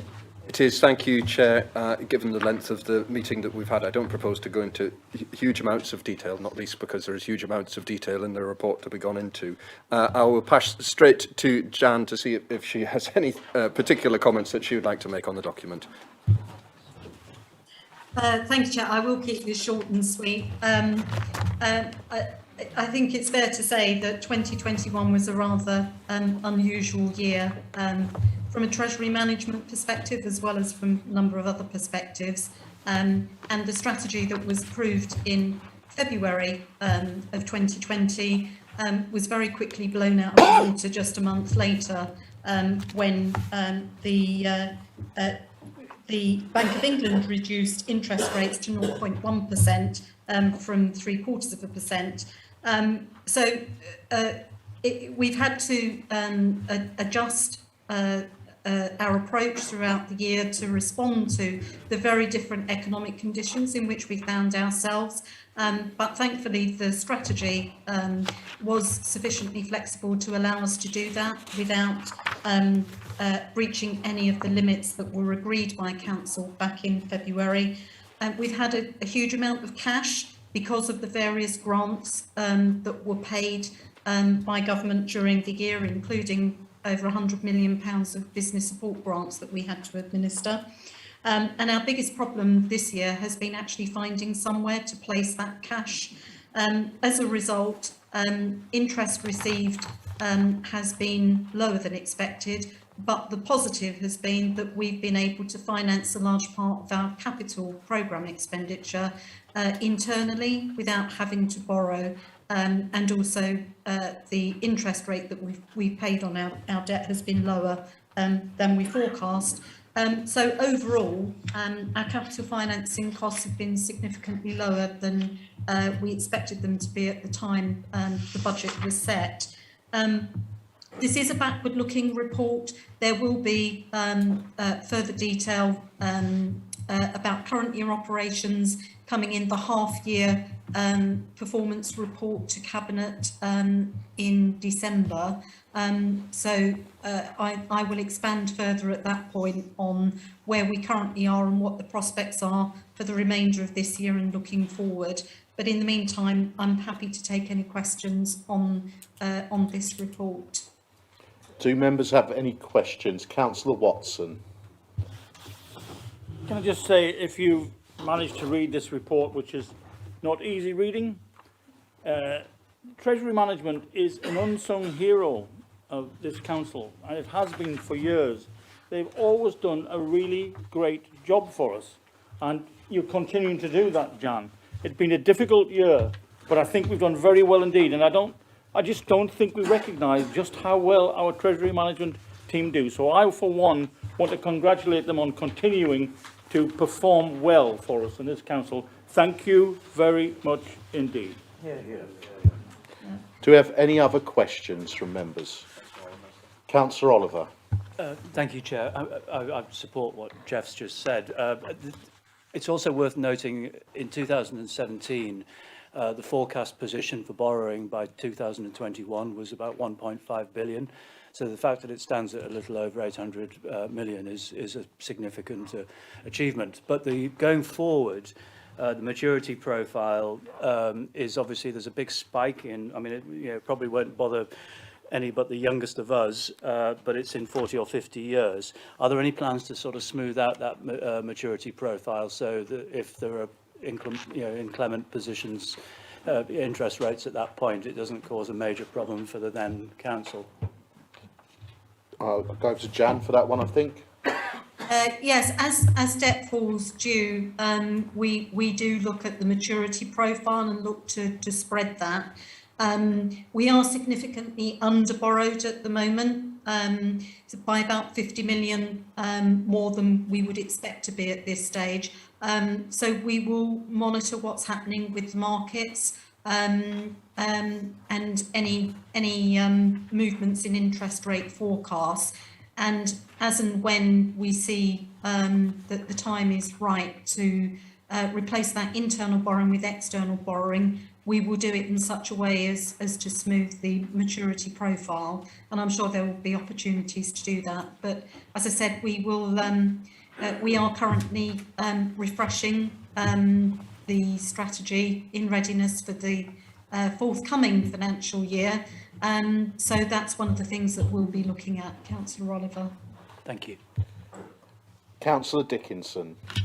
I will keep it brief. Councillor Wearmouth, it was just a quick query around those debts that are much older than I am in terms of 50 and 60 years old. I wondered if there was some way of just that breakdown of what they are, because I'm guessing they must be from kind of Lord Ridley type days. If you look at history, I don't know. And the other thing, just to point out that the previous councillor's contribution around the 2017 borrowing position or forecast was completely untrue. Thank you. I don't think it was untrue, actually. I think you were proposing to borrow £1.5 billion, and it's one of the reasons you got kicked out of office. Well, I don't think so. Apologies for being so... Well, I mean, you can say that, Councillor Oliver, but the fact that the chair's been removed from you, another thing... It wasn't, Councillor. With due respect, it wasn't Councillor Oliver who was entering into debate. Please, I've muted everyone. I think, right, can we... I think we've all made our points. I think we've all had a long afternoon. I think we can just move progress and think that people have got different opinions. Okay? Can I have my button back? I think Councillor Dickinson said I could hurl some abuse, but I won't. Needless to say that Councillor was correct, that there was about 1.5 billion and it was based on various things that I don't think we need to go into now. In terms of casting eyes back to Lord Ridley, can I just make sure I understand this correctly? This is when debts are going to become mature, isn't it? So this is 50 years' time, so I'm guessing that this is probably borrowing for Manor Walks, but I may be mistaken. Councillor Dale, and then I've got Councillor Kennedy. Can I just say, I support Councillor Wim. I have to say that, sorry, the Treasury Management team has been fantastic for years, and that's why this council is in a strong financial position. And I think the oldest loan will probably be something like 1952, 53. Jan, I know a long time ago we were going to have a, once again, a briefing on Treasury Management, because it's very important, because actually it's the power behind all the finances of the council, etc. Would it be, could we have that once again? Because I know we're going to have, hiking, all kinds of things going up and all kinds of things going down. I know it's the loss of reserves, etc. But I think it would be a really good opportunity for members to understand how important this strategy is, because it is, and I have to say everybody's been so good. I mean, it has to be said, it's been ongoing for a long time. I think Stephen Mason probably was one of the prior people who actually laid down the actual strength of this Treasury Management strategy. But we are where we are, and it's because of the strategy that we're in a sound position. However, it's interesting to know, if you start tinkering with funding and everything, what it can do to the long-term strategy of this council. So it would be quite good to have, to have a briefing where all members could actually have an understanding about the importance of this. Thank you, Chair. I'm happy for such a briefing to take place. It will be a very technical briefing, as you could imagine, but I can see Jan smiling at the prospect of it, so there we are. Thank you, Jan. I'll prevail on you once more to give a briefing at some stage. I've got Derek Kennedy. Yeah, again, I'm going to use this experience of actually being in this council, and you can read all these numbers, and I do get, we're trying to get the best out of the position we are in. However, let's look at history, shall we? The purchase of the Crompton Shopping Centre, over 100 million quid. I think it was also, there's been mention of a former finance officer who invested loads of money in Iceland, and then it all got frozen and we couldn't get it back for bleeding 2 years. So, and I think we're also owed, is it 100 million from Northumbria Trust for the buyout of the Hexham Hospital PFI? So there's an awful lot of peculiarities gone on in the past in this council with regards to finance. Those three, well, I think the one with the PFI was a good decision because we helped them out because they were stuck. The other two were nonsensical, to be honest. And I just would like to remind councillors is that don't pay fast and loose of money. Don't make decisions that, like, a council should be buying shopping centres, because it's not the right thing to do. We're a council and we're supposed to deliver services, not to be investing in things like that where it's private enterprise. We made a bad decision then, one I was furious about at the time, and I know many others were as well. It was jumped on us in the way it was performed, the way that it was processed, and look at where we are now.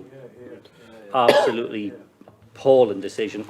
And of course the business with the investments in Iceland Bank, banks you'd never even heard of 2 years beforehand, and we were chucking tens and tens of millions at them. Nonsense.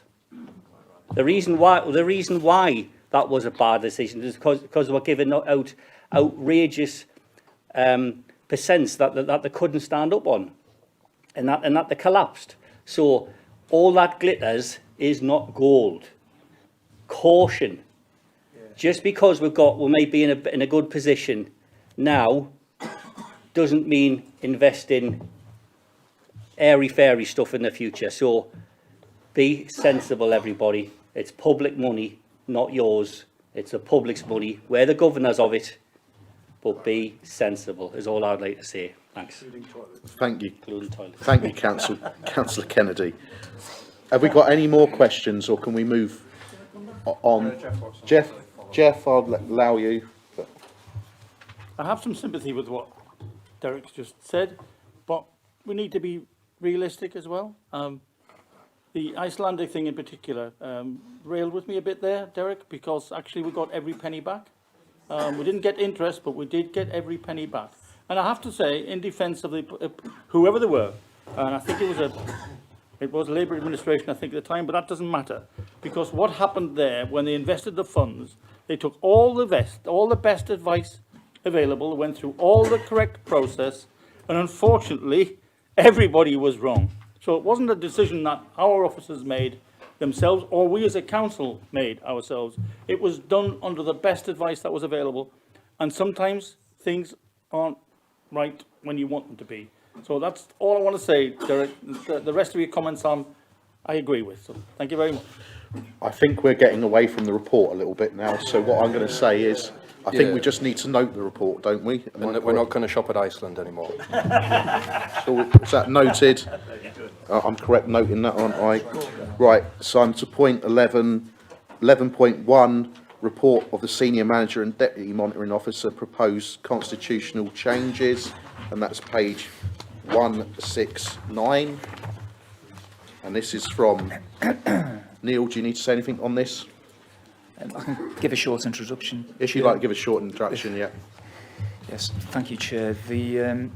This is just a short report brought to full council via the Constitution Working Group, and the purpose of it is really of a technical, administrative sort of nature, just to attend to various amendments to the Constitution that are needed. The main purpose of the report relates around the decision of full council 26th of May on the appointment of committees. There were 3 committees that were increased to 9 members, but the Constitution lags behind that, really. And there's a table, I think page 45, which needs amending to reflect that change. Whilst undertaking this exercise, it was noted by officers that there were certain other amendments that came to light, notably around the role of the Chief Executive and Deputy Chief Executive in the NHS Trust, which is no longer relevant. So there is a proposal there to make those necessary amendments. And Chair, just finally, just a note on recommendation 4, it's been pointed out that it's possibly ambiguous. It makes it sound as if the matter needs to be referred back to Constitution Working Group to make constitutional amendments, but the intention there was just to refer it back for information. Following that, there's a paragraph in the report just on how the Constitution will deal with the ongoing management review. So I would propose on recommendation 4, Chair, just to delete the words "and the Constitution amended accordingly" at the end of that recommendation, and insert "for information."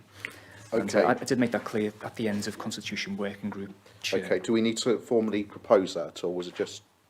Well, Chair, I think the recommendations can be dealt with en bloc. Yeah, okay. Moved, seconded, and Right, voted okay. on. Did anyone want any debate on that? Got Councillor Dickinson, you were in the working group with us. One very quick one: support all the recommendations apart from the inflation of committees, which are made in my point in the committee. I don't agree with any manipulation of committee places to provide anybody with a better position, and some of them are very, very important committees that relate to staffing and appointments and other things that I believe could be challengeable. So on that basis, I support all the recommendations apart from the change of committee numbers.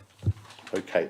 Are you happy that's noted and we just approve stuff on block? Because well, we can just abstain and you can push fine. through. Okay, that's fine. I'll just trying to get the show on the road. That's all. Can I have a proposer, please? Proposed by Councillor Dodd, seconded by Councillor Stewart. All those in favour?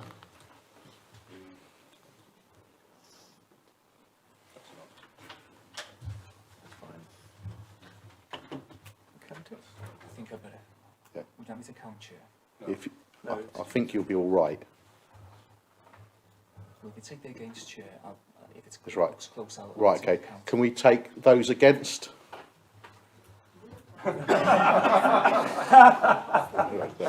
And abstentions? Yeah, that's passed. Thank you very much, everyone. And then we go to the next one, which is again 11.2, review of planning terms of reference. And I've got, I can't see the page, it's in the 69 to 80 lot. Again, we got various recommendations there. This was very much a tidying up thing, wasn't it? Are we, Councillor Ball? Yep. Just a quick one. Can I just ask when we'll be having a review into planning to look into things like our sheds and the decking issues in front gardens, because it does need to be reviewed, and I was told, so if we could possibly look at that in the future, that would be fantastic. I'm sure it is an important thing, and I've seen it on BBC It is shows. when it's costing people money. But I don't suspect it's actually part of our constitution on that. It's probably something that planning might need to look at in a different setting. I do note your points. That would be fabulous. Thank you. Right. Okay. So have we got a proposer and seconder for these? Proposed by Councillor Dodd, seconded by Councillor Wearmouth. Are we agreed? Agreed. Agreed. There we are. Thank you. And then I go. Point 12's been done. So point 13, January 2022 council meeting. That's just telling us the submission dates changed to Christmas. We agreed? Yes, agreed. agreed. No, do any proposer or seconder, I'm all right with that. And then part 14, exclusion of public or press. Can we have some proposed that we exclude the public, proposed by Councillor Sanson, seconded by Councillor Swinburne, that we exclude the press and public, and we'll let them get their coat and bag.